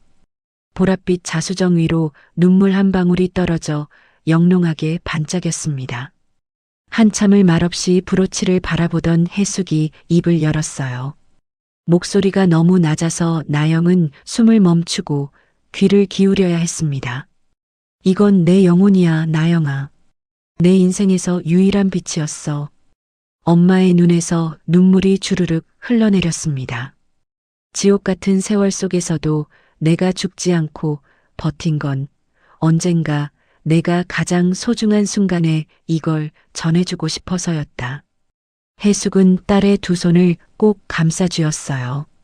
거칠고 갈라진 엄마의 손이 나영의 부드러운 손을 감싸는 그 온도가 나영의 가슴 깊은 곳까지 파고들었습니다. 나영아, 넌 이 꽃처럼 어디서든 당당하고 예쁘게 살아야 한다. 엄마처럼 살지 마. 알겠지? 나영은 엄마가 왜 이 브로치를 이토록 목숨처럼 아끼는지 알지 못했어요. 물어볼 수도 없었습니다. 엄마의 눈물 속에 담긴 그 깊이를 감히 건드릴 수가 없었으니까요. 다만 이것만은 느낄 수 있었어요. 이 작은 보랏빛 꽃 안에 엄마의 모든 세월이, 엄마가 차마 말하지 못한 이야기가, 엄마의 영혼이 통째로 담겨 있다는 거요. 5년 전의 기억에서 빠져나온 나영의 뺨 위로 눈물이 조용히 흘러내렸습니다. 나영은 비단 주머니에서 브로치를 꺼내 손바닥 위에 올려놓았어요. 어두운 방 안에서도 자수정은 형광등 빛을 받아 은은하게 빛나고 있었습니다. 나영은 브로치를 가만히 들여다보며 속으로 빌었어요. 엄마, 이 브로치가 우리 남편 좀 지켜주게 해줘. 우리 가족, 이제 그만 아프고 행복해지게 도와줘. 나영은 떨리는 손으로 남편의 면접 가방 가장 깊숙한 안주머니에 브로치를 조심스럽게 밀어 넣었습니다. 부적을 넣는 심정이었어요. 내일 남편이 면접장에서 도면을 꺼낼 때 이 브로치가 남편에게 큰 힘이 되어주길 간절히 기도했습니다. 가방 안주머니 지퍼를 끝까지 올리고 가방 겉면 지퍼도 꼼꼼히 잠갔어요. 준비는 끝났습니다. 나영은 남편 곁으로 돌아가 조용히 누웠어요. 잠든 남편의 창백한 얼굴을 손끝으로 가만히 어루만졌습니다. 깁스를 한 다리 때문에 편하게 눕지도 못하고 몸을 비틀어 자고 있는 남편이 안쓰러웠지만 동시에 이 사람이 내 남편이라는 게 고마웠어요. 내일 저 문을 나서는 순간부터는 기적이 시작될 거야. 아니, 기적을 만들 거야. 나영은 남편의 거친 손을 살며시 잡고 눈을 감았습니다. 창밖에는 어느덧 며칠째 내리던 비가 그치고 맑은 새벽 달빛이 좁은 단칸방 안으로 조용히 내려앉고 있었어요. 챕터 7. 자네. 이게 왜 여기 있나? 다음 날 아침 천지그룹 본사 면접장. 넓은 회의실 한가운데 놓인 긴 테이블 위에는 서류 뭉치가 가지런히 쌓여 있었고 테이블 맞은편 끝에 백승조 회장이 앉아 있었습니다. 양옆으로 임원 2명이 배석해 있었지만 사실상 이 자리의 주인은 승조한 사람뿐이었어요. 승조는 테이블 위에 서류를 내려다보는 척하고 있었지만 실제로는 아무것도 읽지 않고 있었습니다. 눈은 서류 위에 있었지만 머릿속은 온통 다른 곳에 가 있었어요. 얼마 전 이 자리에 아기를 업고 뛰어들어왔던 그 여자. 해숙을 빼닮은 그 얼굴. 승조가 이 면접을 직접 보겠다고 나선 진짜 이유는 서지훈이라는 건축가의 실력이 궁금해서가 아니었습니다. 그 여자가 대체 해숙과 무슨 관계가 있긴 한지 그걸 알아내고 싶었던 거예요. 면접장 안에는 차가운 정적만이 흐르고 있었습니다. 배석한 임원들도 회장의 묵직한 침묵에 눌려 입을 열지 못하고 있었죠. 그때 복도 저쪽에서 규칙적인 소리가 들려오기 시작했습니다. 탁끄응, 탁끄응. 지팡이가 바닥을 짚는 소리와 그 사이사이에 끼어드는 고통스러운 신음이었어요. 소리는 천천히 하지만 멈추지 않고 면접장 쪽으로 다가왔습니다. 승조는 서류에서 눈을 떼지 않은 채 귀를 기울였어요.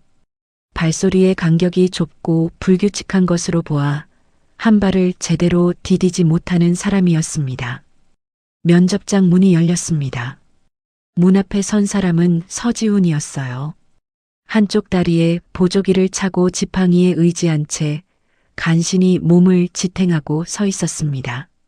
이마에는 식은땀이 맺혀 있었고 얼굴은 통증을 참느라 창백하게 질려 있었어요. 하지만 그 위로 드러난 두 눈만큼은 흔들리지 않았습니다. 아내와의 약속을 지키려는 사람의 눈이었어요.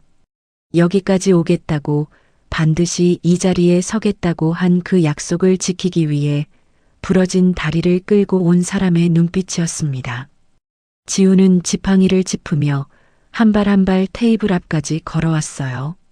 걸음을 옮길 때마다 오른쪽 다리에서 욱신거리는 통증이 올라왔지만 이를 악물고 절뚝이는 걸음을 멈추지 않았습니다.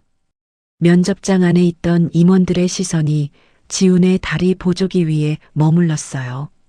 당혹스러운 표정이었죠. 하지만 지훈은 그 시선을 개의치 않은 채 테이블 앞에 도착해 허리를 숙여 인사했습니다. 서지훈입니다. 면접 기회를 주셔서 감사합니다. 목소리는 낮았지만 또렷했어요. 떨림은 없었습니다. 승조가 천천히 고개를 들어 지훈을 바라보았어요. 이 친구가 그 여자의 남편인가? 승조의 시선이 지훈의 얼굴 위를 훑었습니다. 투박하지만 단단해 보이는 인상이었어요. 화려한 구석은 없었지만 눈빛에 진심이 서려 있었습니다. 승조는 턱짓으로 자리에 앉으라는 신호를 보냈어요. 지훈은 조심스럽게 의자에 앉으며 지팡이를 옆에 세워놓았습니다. 그리고 무릎 위에 올려놓았던 낡은 가방을 열어 설계 도면을 꺼내기 시작했어요. 도면들이 테이블 위에 가지런히 펼쳐졌습니다. 승조는 무심한 척 팔짱을 끼고 앉아 있었지만 눈은 도면 위를 천천히 훑고 있었어요. 설명해보게. 승조의 짧은 한마디에 지훈이 고개를 끄덕이며 입을 열었습니다. 제가 짓고 싶은 집은 화려한 성이 아닙니다. 지훈의 목소리가 면접장 안을 채웠어요. 긴장하고 있었지만 자신이 하고 싶은 말만큼은 분명히 알고 있는 사람의 목소리였습니다. 비바람에 지친 누군가가 돌아와 마음 편히 쉴 수 있는 보랏빛 꽃향기가 나는 따뜻한 집입니다. 저는 현장에서 벽돌을 나르고 시멘트를 바르면서 건축을 배웠습니다. 학교에서 이론으로 배운 게 아니라 직접 땀을 흘리며 집이 한 층 한 층 올라가는 걸 몸으로 느끼면서 배운 겁니다. 지훈은 도면 위를 손가락으로 짚어가며 설명을 이어갔어요. 이 설계의 핵심은 바람길입니다. 사람이 집에 들어섰을 때 문을 열지 않아도 자연스럽게 바람이 통하도록 구조를 잡았습니다. 비싼 자재를 쓰는 게 아니라 방향과 높이를 계산해서 바람이 스스로 길을 찾아가게 한 겁니다. 돈이 많은 사람만 좋은 집에 사는 세상은 틀렸다고 생각합니다. 누구나 따뜻한 집에서 살 수 있어야 해요. 지훈의 목소리에는 현장에서 구르며 익힌 실전의 무게와 아내와 딸에게 좋은 집 한 채 지어주고 싶다는 간절함이 고스란히 녹아 있었습니다. 승조는 팔짱을 낀 채 미동도 하지 않았지만 속으로는 묘한 감정이 일고 있었어요. 이 젊은이의 설계 철학이 40년 전 자신이 해숙에게 했던 말과 닮아 있었거든요. 아무도 모르는 곳으로 가서 우리만의 집을 짓고 살자. 그때 승조가 꿈꿨던 집도 화려한 성이 아니라 해숙과 함께 바람을 맞으며 쉴 수 있는 따뜻한 곳이었습니다. 마지막 핵심 도면을 보여드리겠습니다. 지훈이 가방 안주머니 깊숙이 손을 집어넣었어요. 마지막 도면은 가장 중요한 것이라 구겨지지 않도록 안주머니에 따로 넣어둔 거였습니다. 지훈의 손가락이 도면 뭉치를 잡아 빼내던 바로 그 찰나였어요. 손끝에 뭔가 작은 것이 걸렸습니다. 도면 사이에 끼어있던 작은 보라색 비단 주머니가 도면과 함께 딸려 나왔어요. 지훈이 도면을 꺼내며 가방을 기울이는 순간 주머니가 손끝에서 미끄러지듯 빠져나가 바닥으로 툭 떨어졌습니다. 주머니 입구가 벌어지면서 안에 있던 것이 굴러나왔어요. 챙그랑. 적막한 면접장에 맑고도 서글픈 금소금이 울려 퍼졌습니다. 차가운 대리석 바닥 위를 대구르르 구르며 영롱한 빛을 뿌린 것은 도라지꽃 모양의 자수정 브로치였어요. 보랏빛 꽃잎이 형광등 불빛 아래에서 깊은 광채를 내뿜으며 또르르 굴러가 승조의 구두 코 앞에 딱 멈춰 섰습니다. 그 순간 승조의 세계가 통째로 멈춰버렸어요. 숨이 멎었습니다. 심장이 한 박자 건너뛴 것 같았어요. 승조의 시선이 구두 끝에 멈춰 선 브로치 위에 박혔습니다. 보랏빛 자수정, 섬세하게 세공된 도라지꽃 꽃잎.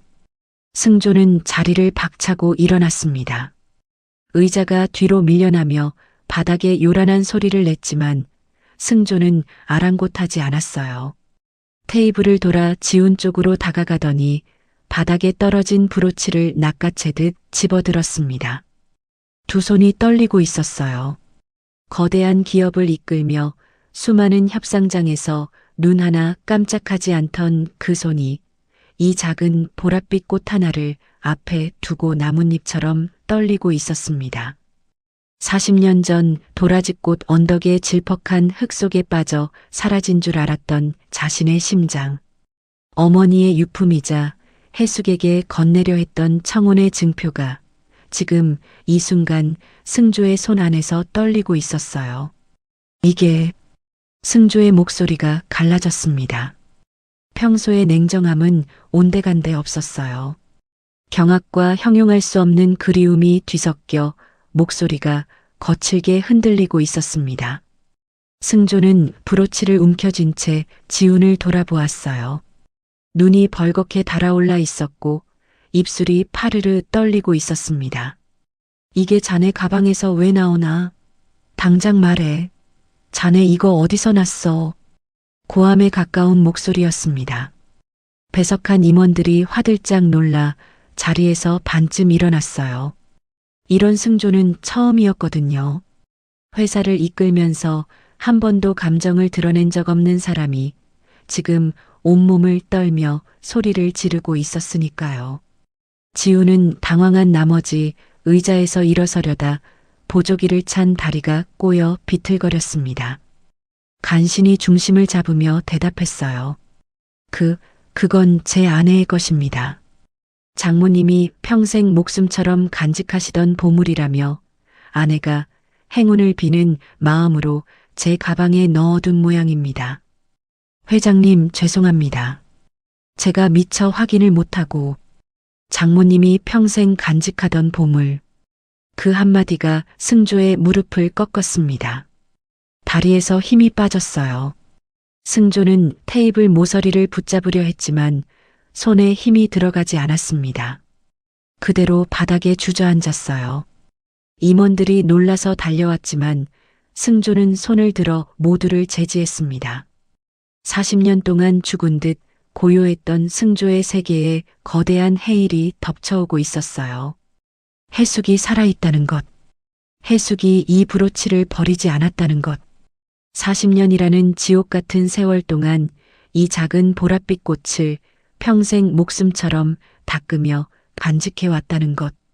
그리고 그걸 자기 딸에게 가장 소중한 보물이라며 물려주었다는 것. 그 모든 것이 한꺼번에 승조의 가슴을 덮쳤습니다. 해숙이 자신을 잊지 않았어요. 40년 동안 한 번도요. 승조는 브로치를 두 손으로 가슴에 꽉 움켜쥐었습니다. 보랏빛 자수정이 승조의 하얀 셔츠 가슴팍 위에서 형광등 빛을 받아 반짝였어요. 그리고 대한민국 건축업계의 정점에 서 있는 냉혈한 회장이 차가운 대리석 바닥 위에 주저앉은 채 아이처럼 꺼이꺼이 소리를 내며 통곡하기 시작했습니다. 해수가 40년 만에 터져나온 그 이름이 면접장 안을 가득 채웠어요. 임원들은 얼어붙은 채 서로의 얼굴만 쳐다보았고 지우는 무슨 상황인지 이해하지 못한 채 멍하니 서 있었습니다. 아무도 감히 입을 열지 못했어요. 40년의 기나긴 겨울이 무너져 내리는 소리가 면접장의 차가운 벽을 타고 울려 퍼지고 있었으니까요. 면접장은 아수라장이 되었습니다. 바닥에 주저앉아 통곡하던 승조가 갑자기 두 손으로 바닥을 짚고 벌떡 일어났어요. 눈은 벌겋게 부어 있었고 셔츠 가슴팍은 눈물로 얼룩져 있었지만 그런 건 아무래도 상관없었습니다. 승조는 브로치를 양복 안주머니에 꾹 눌러 넣으며 지훈에게 다가갔어요. 자네 장모님 지금 어디 계시나? 목소리가 떨리고 있었습니다. 명령도 질문도 아닌 간청에 가까운 톤이었어요. 대한민국 건축업계를 주무르는 백승조 회장이 34살 청년 앞에서 떨리는 목소리로 주소를 묻고 있었습니다. 지우는 여전히 상황을 다 이해하지 못한 채였지만 승조의 눈에서 흘러내리는 눈물이 거짓이 아니라는 건 본능적으로 느낄 수 있었어요. 충청도 쪽에 계십니다. 도라지밭을 일구시면서 혼자 사세요. 그 말을 듣는 순간 승조의 눈이 크게 떠졌어요. 도라지밭. 입술이 파르르 떨렸습니다. 승조는 지훈이 불러주는 주소를 머릿속에 새기듯 한 번 듣고는 몸을 돌려 면접장을 뛰쳐나갔습니다.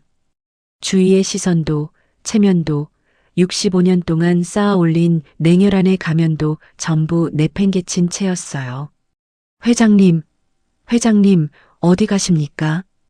뒤에서 임원들이 소리쳤지만 승조의 귀에는 들리지 않았습니다.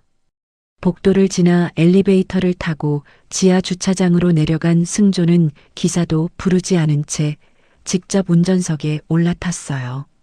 손이 떨려서 시동 버튼을 2번이나 헛눌렀습니다. 간신히 시동을 건 승조는 지훈에게 들은 주소를 내비게이션에 찍었어요. 화면에 뜬 예상 소요 시간 3시간 반. 승조는 그걸 확인하자마자 차를 출발시켰습니다. 도심의 빌딩 숲이 창밖으로 빠르게 스쳐 지나갔어요. 고속도로에 진입하자 양쪽으로 회색빛 건물들이 사라지고 서서히 초록빛 산등성이가 모습을 드러내기 시작했습니다.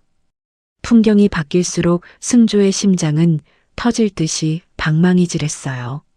핸들을 잡은 손에 땀이 흥건하게 배어 나왔고 시야가 가끔씩 눈물로 흐려져서 와이퍼를 켜듯 손등으로 눈을 훔쳐야 했습니다. 앞유리 너머로 펼쳐지는 풍경 위에 40년 전의 기억이 자꾸만 겹쳐졌어요. 닫혀버린 차 유리창을 미친 듯이 두드리던 25살의 자신, 그리고 멀어지는 차창 너머로 점점 작아지던 해숙의 마지막 뒷모습.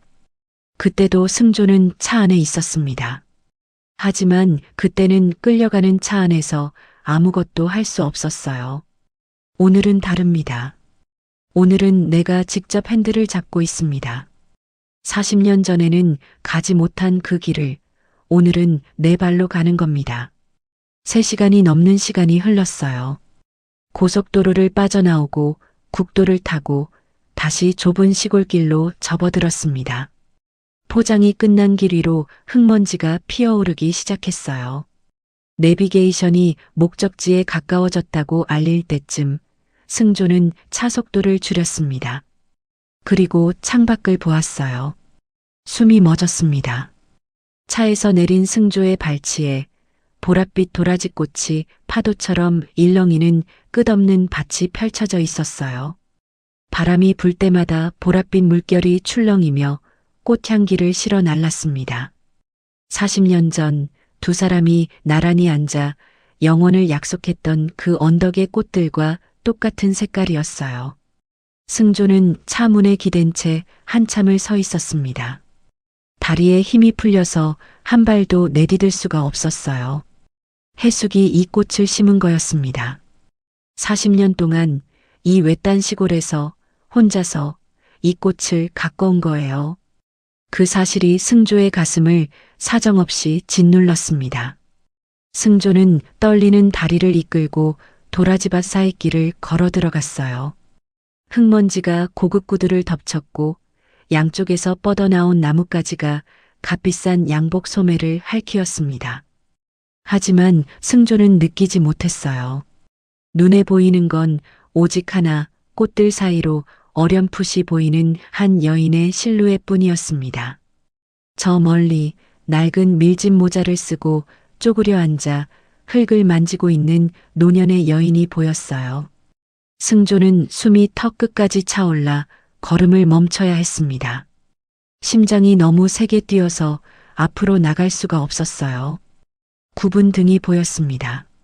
마디가 굵어져 나무 뿌리 같아진 거친 손이 보였어요. 그리고 밀짚 모자 아래로 드러난 깊은 주름.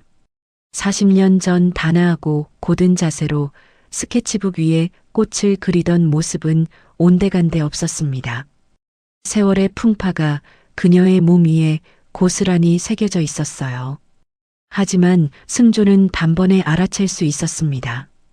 여인의 어깨 너머로 낮은 콧노래가 흘러나오고 있었거든요. 바람에 실려 겨우 들릴 만한 작은 멜로디.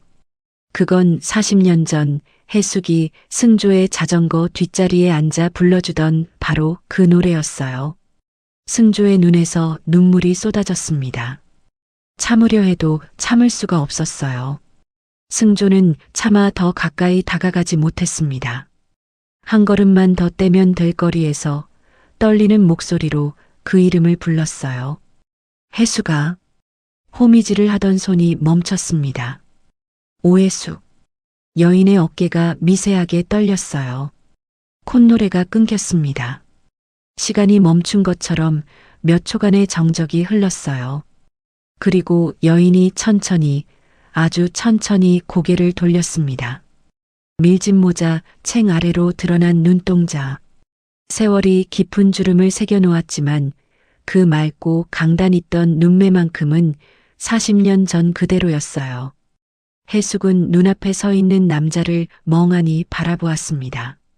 입이 벌어졌다 닫혔다를 반복했어요. 꿈에서도 잊지 못했던 얼굴이었습니다. 하지만 동시에 평생을 원망하며 가슴 밑바닥에 묻어두었던 그 사람의 얼굴이기도 했어요. 해숙의 눈에 순식간에 눈물이 차올랐습니다. 입술이 바들바들 떨렸어요. 호미를 쥔 손에서 힘이 빠져 호미가 흙바닥 위로 툭 떨어졌습니다. 승조 씨. 40년 만에 나온 그 호칭이 도라지밭 위를 지나는 바람에 실려 승조의 귀에 닿았어요. 승조 씨. 회장님 아들도 도련님도 아닌 그냥 승조 씨. 40년 전에도 그렇게 불러주었고 40년이 지난 지금도 그렇게 부르는 이 세상 단 한 사람의 목소리였습니다. 승조는 양복 안주머니에서 자수정 브로치를 꺼냈어요. 햇살을 받은 보랏빛 꽃잎이 영롱하게 빛났습니다. 승조는 그 브로치를 해숙이 볼 수 있도록 두 손으로 받쳐들고 해숙 앞에 무릎을 꿇었어요. 고급 양복 바지에 무릎이 축축한 흙바닥에 닿았지만 그런 건 아무 상관없었습니다. 내가 너무 늦었지? 승조의 목소리가 갈라졌어요. 40년치 회한이 한꺼번에 목구멍을 틀어막고 있었습니다. 널 찾지도 못하고 나만 이렇게 잘 살아서 정말 미안하다 해수가. 승조는 해숙의 흙 묻은 손을 붙잡았어요. 나무 뿌리처럼 마디가 굵어지고 갈라져 있는 그 손. 40년 전에는 연필을 잡고 섬세하게 꽃을 그리던 가늘고 고운 손이었는데 세월이 그 손 위에 얼마나 잔인한 자국을 남겼는지 느껴지는 순간 승조의 눈에서 눈물이 비 오듯 쏟아졌습니다. 승조는 해숙의 손을 두 손으로 감싼 채 이마를 갖다 대고 아이처럼 꺼이꺼이 소리를 내며 통곡하기 시작했어요. 해숙은 한참 동안 아무 말도 하지 못했습니다. 흙바닥에 무릎을 꿇고 자신의 손을 붙잡은 채 통곡하는 이 늙은 남자가 정말로 40년 전 그 사람이 맞는 건지 믿기지 않았어요. 하얗게 센 머리카락, 깊어진 주름 하지만 그 아래에 남아있는 익숙한 이목구비. 해숙의 입술이 떨리기 시작했습니다. 40년 동안 꾹꾹 눌러 참았던 것들이 한꺼번에 올라왔어요. 해숙은 천천히 손을 들어 승조의 하얗게 센 머리카락을 어루만졌습니다. 거칠고 갈라진 손가락이 승조의 머리카락 사이를 지나갈 때 해숙의 입에서 울음이 터져 나왔어요. 소리 없이 시작된 울음이 금세 어깨를 들썩이는 통곡으로 변했습니다. 40년 전 빗속에서 놓쳤던 두 사람의 손이 이제야 보랏빛 도라지꽃 사이에서 단단히 맞잡혔어요. 65세의 두 노인이 흙바닥 위에 나란히 주저앉아 서로의 손을 붙잡고 울고 있었습니다. 40년의 기나긴 겨울을 지나온 두 사람의 통곡 소리가 도라지 밭 가득 울려 퍼졌어요. 바람이 보랏빛 꽃잎을 흔들었고 꽃잎 사이로 스며든 울음소리는 이 외딴 시골 마을의 하늘 끝까지 닿을 것만 같았습니다. 한참을 울고 난 뒤 해숙이 먼저 자리에서 일어났어요. 흙바닥에 주저앉아 있는 승조의 팔을 조심스럽게 잡아 일으키며 말했습니다. 여기서 이러지 말고 안으로 들어가요, 승조 씨. 해숙이 승조를 데려간 곳은 도라지밭 한쪽 끝에 있는 작은 오두막이었어요. 집이라고 부르기에도 민망한 곳이었습니다. 낡은 슬레이트 지붕 아래로 방 하나, 부엌 하나가 전부였고 벽에는 금이 가서 바람이 들어오는 곳을 신문지로 덕지덕지 막아 놓은 자국이 보였어요. 마루라고 할 것도 없는 좁은 툇마루에 낡은 나무 탁자 하나가 놓여 있었고 거기에 두 사람이 마주 앉았습니다. 어색한 정적이 흘렀어요. 40년이라는 세월이 두 사람 사이에 보이지 않는 벽처럼 서 있었습니다. 할 말은 산더미 같은데 어디서부터 꺼내야 할지 몰라서 입만 달싹거리다 다무는 시간이 반복되었어요.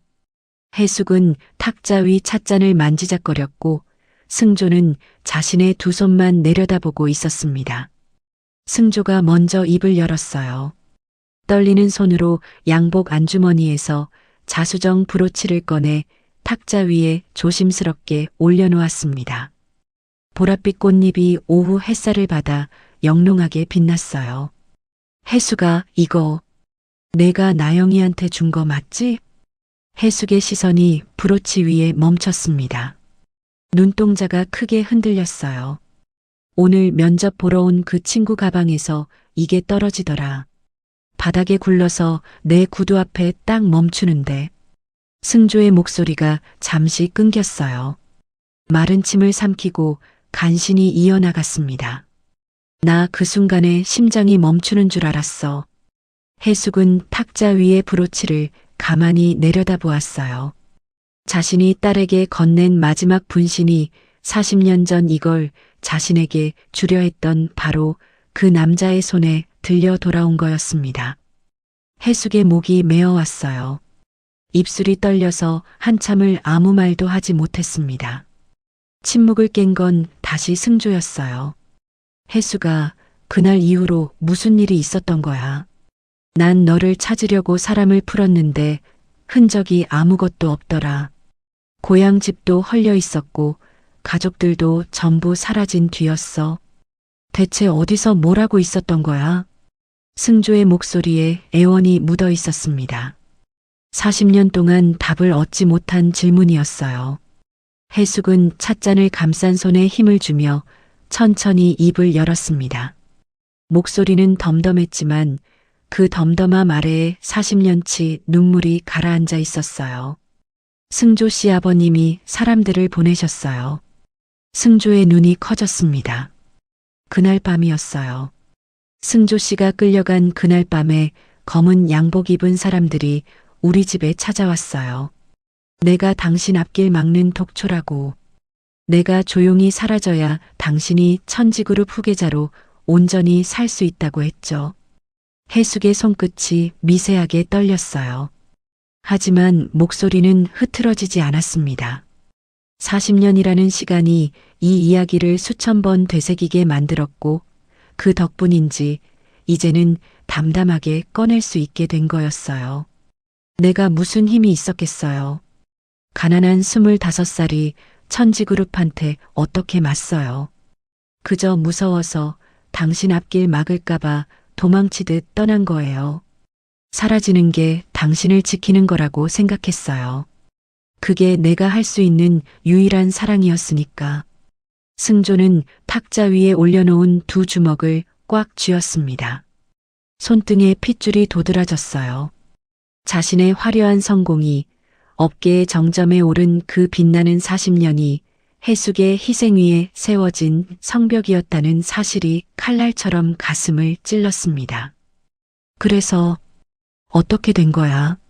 승조의 목소리가 낮게 가라앉았어요. 차마 듣기 두려운데 듣지 않을 수 없었습니다. 해숙은 시선을 탁자 위 브로치에 고정한 채 이야기를 이었어요. 도망치듯이 시골 친척집에 내려가 보니 아버지가 보증을 잘못 써서 집이고 뭐고 전부 날아간 뒤더라고요. 길바닥에 나앉게 생겼는데 그때 마침 돈 좀 있다는 사람이 나타났어요. 그 빚을 다 갚아주는 조건으로 그 사람하고 살기 시작했죠. 해숙은 잠시 말을 멈추고 마른 침을 삼켰어요. 그게 내 팔자련이 했어요. 담담한 한마디였지만 그 안에 담긴 절망의 깊이를 승조는 감히 헤아릴 수 없었습니다. 해숙의 이야기는 계속되었어요. 근데 그 사람은 나를 아내로 데려간 게 아니었어요. 돈으로 산 물건처럼 대했어요. 술 마시고 들어와서 밥이 마음에 안 들면 상을 엎었고 도박에서 돈을 잃고 오면 화풀이를 했죠. 나영이를 가졌을 때도 모진 손찌검이 멈추지 않았어요. 배가 불러오는데 맞으면서 이 아이만은 지켜야겠다. 그 생각뿐이었어요. 승조의 주먹이 부들부들 떨렸습니다. 이를 악물고 있었지만 입술 사이로 거친 숨이 새어나왔어요. 해숙이 겪은 40년은 승조가 상상할 수 있는 범위를 한참 넘어서 있었습니다. 사랑하지도 않는 남자에게 빚 대신 팔려가서 주먹에 맞고 아이를 지키기 위해 이를 악물고 버텨온 세월. 자기가 업계의 정점에서 냉혈한 소리를 들으며 호화롭게 늙어가는 동안 해숙은 이 외딴 시골에서 지옥을 견디고 있었던 겁니다. 해숙은 탁자 위의 브로치를 손끝으로 조심스럽게 쓸어내렸어요. 보랏빛 꽃잎 위로 거칠고 갈라진 손가락이 천천히 지나갔습니다. 그 남자가 돈 없다고 집안을 다 뒤질 때도 이건 끝까지 안 내놨어요. 해숙의 목소리가 처음으로 떨렸습니다. 맞으면서도 이것만은 품 안에 숨겼어요. 이걸 뺏기면 나는 진짜 끝이라고 생각했으니까. 이게 있는 한 나는 아직 내가 사랑했던 그 시절의 내가 맞다고 그렇게 버틴 거예요. 승조의 눈에서 눈물이 또다시 줄줄 흘러내렸어요. 닦지도 않았습니다. 닦을 자격이 없다고 느꼈을지도 모릅니다. 10년 전에 그 사람이 술병으로 죽었어요. 그때서야 비로소 이 브로치를 꺼내서 닦을 수 있었죠. 해숙의 입가에 쓸쓸한 미소가 스쳤어요. 나영이 시집갈 때 쥐어주면서 그랬어요. 이건 엄마 영혼이니까 꼭 내가 가져가라고. 해숙은 고개를 들어 승조를 바라보았습니다. 40년 만에 마주한 그 눈빛 속에는 원망도 분노도 미움도 아닌 무언가가 서려 있었어요. 승조 씨, 당신을 원망도 많이 했어요. 왜 나를 찾아오지 않는 거냐고, 왜 나를 버린 거냐고 밤마다 울면서 원망했어요. 근데 있잖아요. 해숙의 눈에 눈물이 고였습니다. 하지만 입가의 미소는 사라지지 않았어요. 힘들 때마다 이 보랏빛 꽃을 보면서 생각했어요. 승조 씨는 좋은 세상에서 잘 살고 있겠지. 그러면 됐다고. 그래, 그 사람만 행복하면 됐다고. 그렇게 버텼어요. 승조는 더 이상 참을 수가 없었어요. 탁자 너머로 손을 뻗어 해숙의 거칠고 갈라진 두 손을 꼭 감싸 쥐었습니다. 나무 뿌리 같은 그 손 위로 승조의 뜨거운 눈물이 뚝뚝 떨어졌어요. 미안하다, 해숙아. 널 찾지 못해서 미안해. 목소리가 갈라지고 또 갈라졌습니다. 내가 더 빨리 힘을 키웠어야 했는데, 내가 더 빨리 아버지한테서 벗어났어야 했는데, 그동안 당신이 그 지옥에서 나 때문에. 승조는 말을 잇지 못하고 고개를 떨궜어요. 해숙의 손을 쥔 채 어깨가 들썩였습니다. 소리 없는 통곡이었어요. 해숙은 그런 승조의 하얗게 센 머리카락을 한 손으로 천천히 쓸어주었습니다. 울지 마요, 승조 씨. 당신도 힘들었잖아요. 나는 알아요. 승조가 고개를 들었어요. 눈물 범벅이 된 얼굴로 해숙을 바라보며 떨리는 목소리로 말했습니다. 이제 그 짐승 같은 기억들 다 잊어버려. 나영이도 당신도 이제 내가 든든한 울타리가 되어줄게. 40년 전에 못 지켜준 거 남은 세월 동안 다 갚을게. 이건 약속이야. 해숙의 눈에서 눈물이 주르륵 흘러내렸어요. 하지만 이번에는 슬픈 눈물이 아니었습니다. 40년 동안 한 번도 들어보지 못했던 말을, 꿈에서도 듣고 싶었던 말을 지금 이 사람이 자기 앞에서 해주고 있었으니까요. 오두막 밖으로 늦은 오후의 바람이 불어왔어요. 보랏빛 도라지 꽃들이 일제히 고개를 끄덕이듯 흔들렸습니다. 40년의 모진 세월이 그 바람에 실려 조금씩, 아주 조금씩 씻겨 내려가는 것만 같았어요. 챕터 10. 보랏빛 계절은 다시 오고. 며칠 후 천지그룹 회장 집무실. 얼마 전까지만 해도 이곳은 감정이라고는 찾아볼 수 없는 얼음장 같은 공간이었습니다. 하지만 오늘은 달랐어요. 33층 통유리창 너머로 쏟아지는 오후 햇살이 집무실 안을 따뜻하게 채우고 있었고, 책상 위에는 서류 대신 찻잔 2개가 나란히 놓여 있었습니다. 승조는 집무실을 찾은 지훈의 손을 두 손으로 꼭 잡았어요. 지팡이 없이 걸어 들어온 지훈의 모습을 보며 승조의 눈가에 잔잔한 미소가 번졌습니다.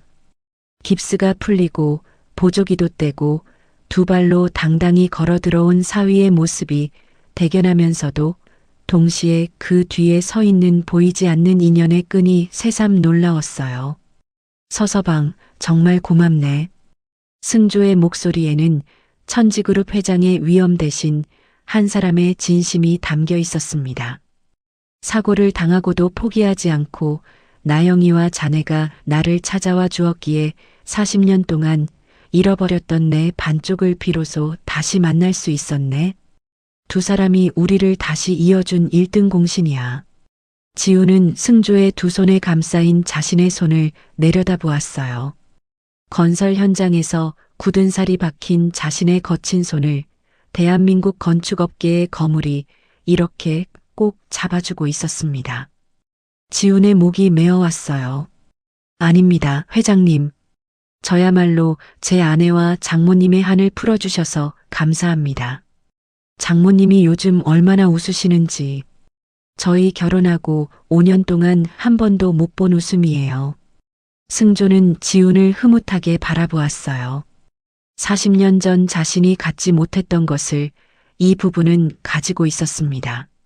사랑하는 사람을 지키는 용기요. 다리가 부러져도 면접장에 선 그 뚝심, 아내가 아기를 업고 회장실까지 쳐들어간 그 간절함.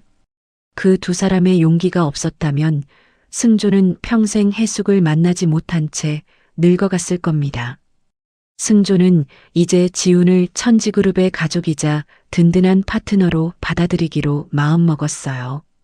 이 청년의 재능과 진심이라면 함께 좋은 집을 지을 수 있을 거라고 믿었습니다. 며칠 뒤 승조는 해숙의 도라지밭 근처에 집을 짓기 시작했어요. 크고 화려한 저택이 아니었습니다. 해숙이 좋아할 리 없다는 걸 알고 있었으니까요. 대신 작지만 바람이 잘 통하고 햇살이 고르게 드는 단단한 집을 지었어요. 지훈이 면접장에서 말했던 그 설계 철학 그대로였습니다. 비바람에 지친 누군가가 돌아와 마음 편히 쉴 수 있는 따뜻한 집. 지훈이 직접 도면을 그렸고 승조가 자재를 댔어요. 사위와 장인이 아닌 같은 꿈을 꾸는 두 건축가로서 머리를 맞대고 집을 올렸습니다. 집이 완성된 날 해숙은 새 집 마루에 서서 한참을 말없이 주위를 둘러보았어요. 넓은 거실 창문 너머로 자신이 40년 동안 가꿔온 보랏빛 도라지밭이 한눈에 내려다 보였습니다. 부엌은 해숙의 키에 맞게 낮추어져 있었고 방바닥에는 따뜻한 온돌이 깔려 있었어요.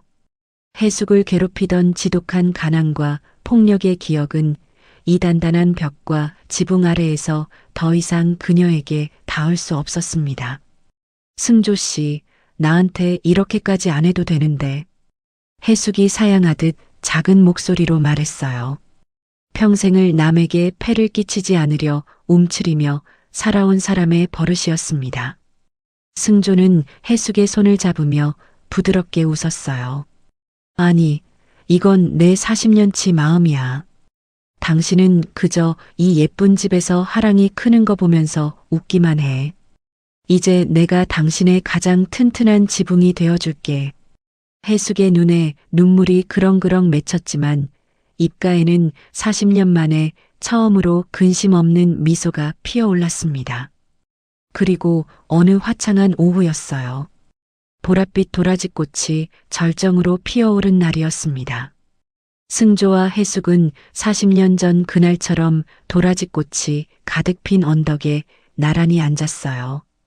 바람이 불 때마다 보랏빛 꽃잎이 파도처럼 일렁였고 두 사람의 하얗게 센 머리카락도 함께 흔들렸습니다.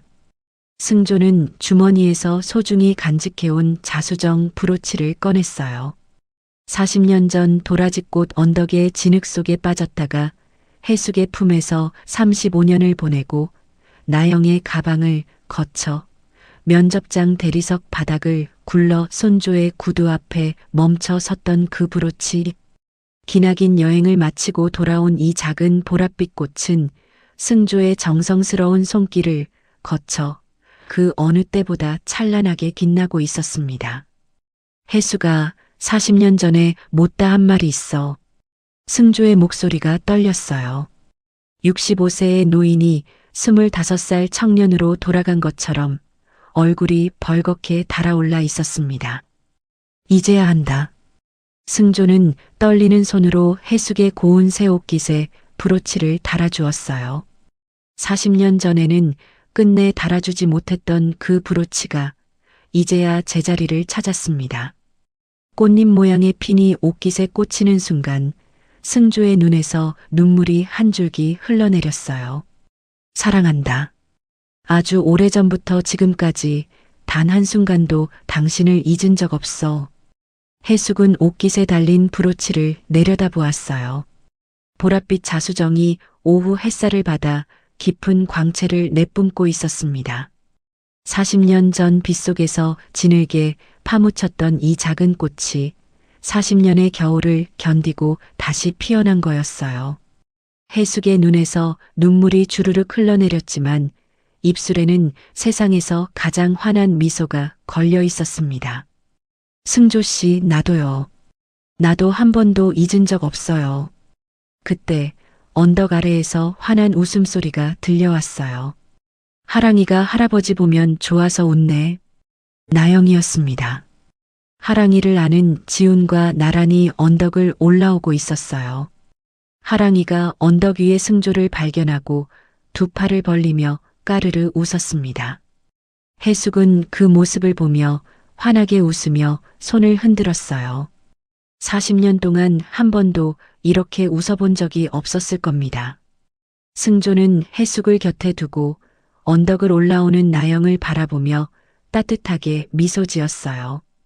비록 핏줄은 섞이지 않았지만 해숙이 지옥 같은 세월 속에서 피눈물로 지켜낸 이 아이는 이제 승조에게도 세상 무엇보다 귀한 딸이었습니다.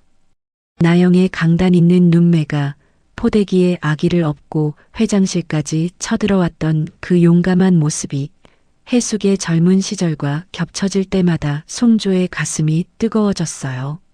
나영이 하랑이를 승조에게 건넸습니다. 승조는 두 팔로 하랑이를 받아 안았어요. 작고 따뜻한 생명이 품 안에서 까르르 웃으며 승조의 볼을 작은 손으로 톡톡 쳤습니다. 승조는 하랑이의 손을 잡으며 웃었어요. 태어나서 한 번도 지어본 적 없는 아무런 힘도 가면도 필요 없는 할아버지의 웃음이었습니다. 40년의 한이 녹아내리고 그 자리에 가족이라는 따스한 온기가 스며들었어요. 해가 기울기 시작했습니다. 서쪽 하늘이 붉게 물들며 도라지밭 위로 황금빛 노을이 내려앉았어요. 보랏빛 꽃잎 위에 노을빛이 겹쳐져 세상에서 가장 아름다운 빛깔이 만들어지고 있었습니다. 언덕 위에 5사람이 나란히 서 있었어요. 승조와 해숙, 나영과 지훈, 그리고 품에 안긴 하랑이. 5 식구의 웃음소리가 도라지 밭 가득 울려 퍼졌습니다. 40년 전 빗속에서 멈춰버렸던 운명의 시계가 이제 가장 행복한 시간을 가리키며 힘차게 돌아가고 있었어요. 바람이 불어왔습니다. 보랏빛 도라지 꽃들이 일제히 고개를 끄덕이며 흔들렸어요. 그 바람이 두 노인의 하얗게 센 머리카락을 부드럽게 쓸어주었습니다. 마치 40년이라는 기나긴 겨울을 견뎌낸 두 사람에게 이 세상이 보내는 축복처럼요. 사랑은 바람에 흔들릴 지언정 결코 꺾이지 않습니다. 진흙 속에 파묻혀도 빛을 잃지 않았던 보랏빛 자수정처럼 40년의 세월도 끝내 꺾지 못한 두 사람의 마음이 오늘 이 도라지 꽃밭에서 다시 만개했습니다. 여러분, 지금까지 보신 이야기는 40년이라는 세월도 끝내 꺾지 못한 사랑에 대한 이야기였습니다. 진흙 속에 파묻혀도 빛을 잃지 않았던 보랏빛 브로치처럼 진심은 아무리 오랜 세월이 지나도 반드시 제자리를 찾아갑니다. 포기하고 싶은 순간에도 누군가를 위해 한 발 더 내딛는 그 용기가 결국 기적을 만들어내는 거겠죠. 오늘 이 이야기가 여러분의 마음에도 따뜻한 꽃 한 송이가 되었으면 좋겠습니다. 이 이야기가 마음에 닿으셨다면 구독과 좋아요, 그리고 댓글로 여러분의 이야기도 들려주세요. 더 좋은 이야기로 인사드리겠습니다. 인생나날이었습니다.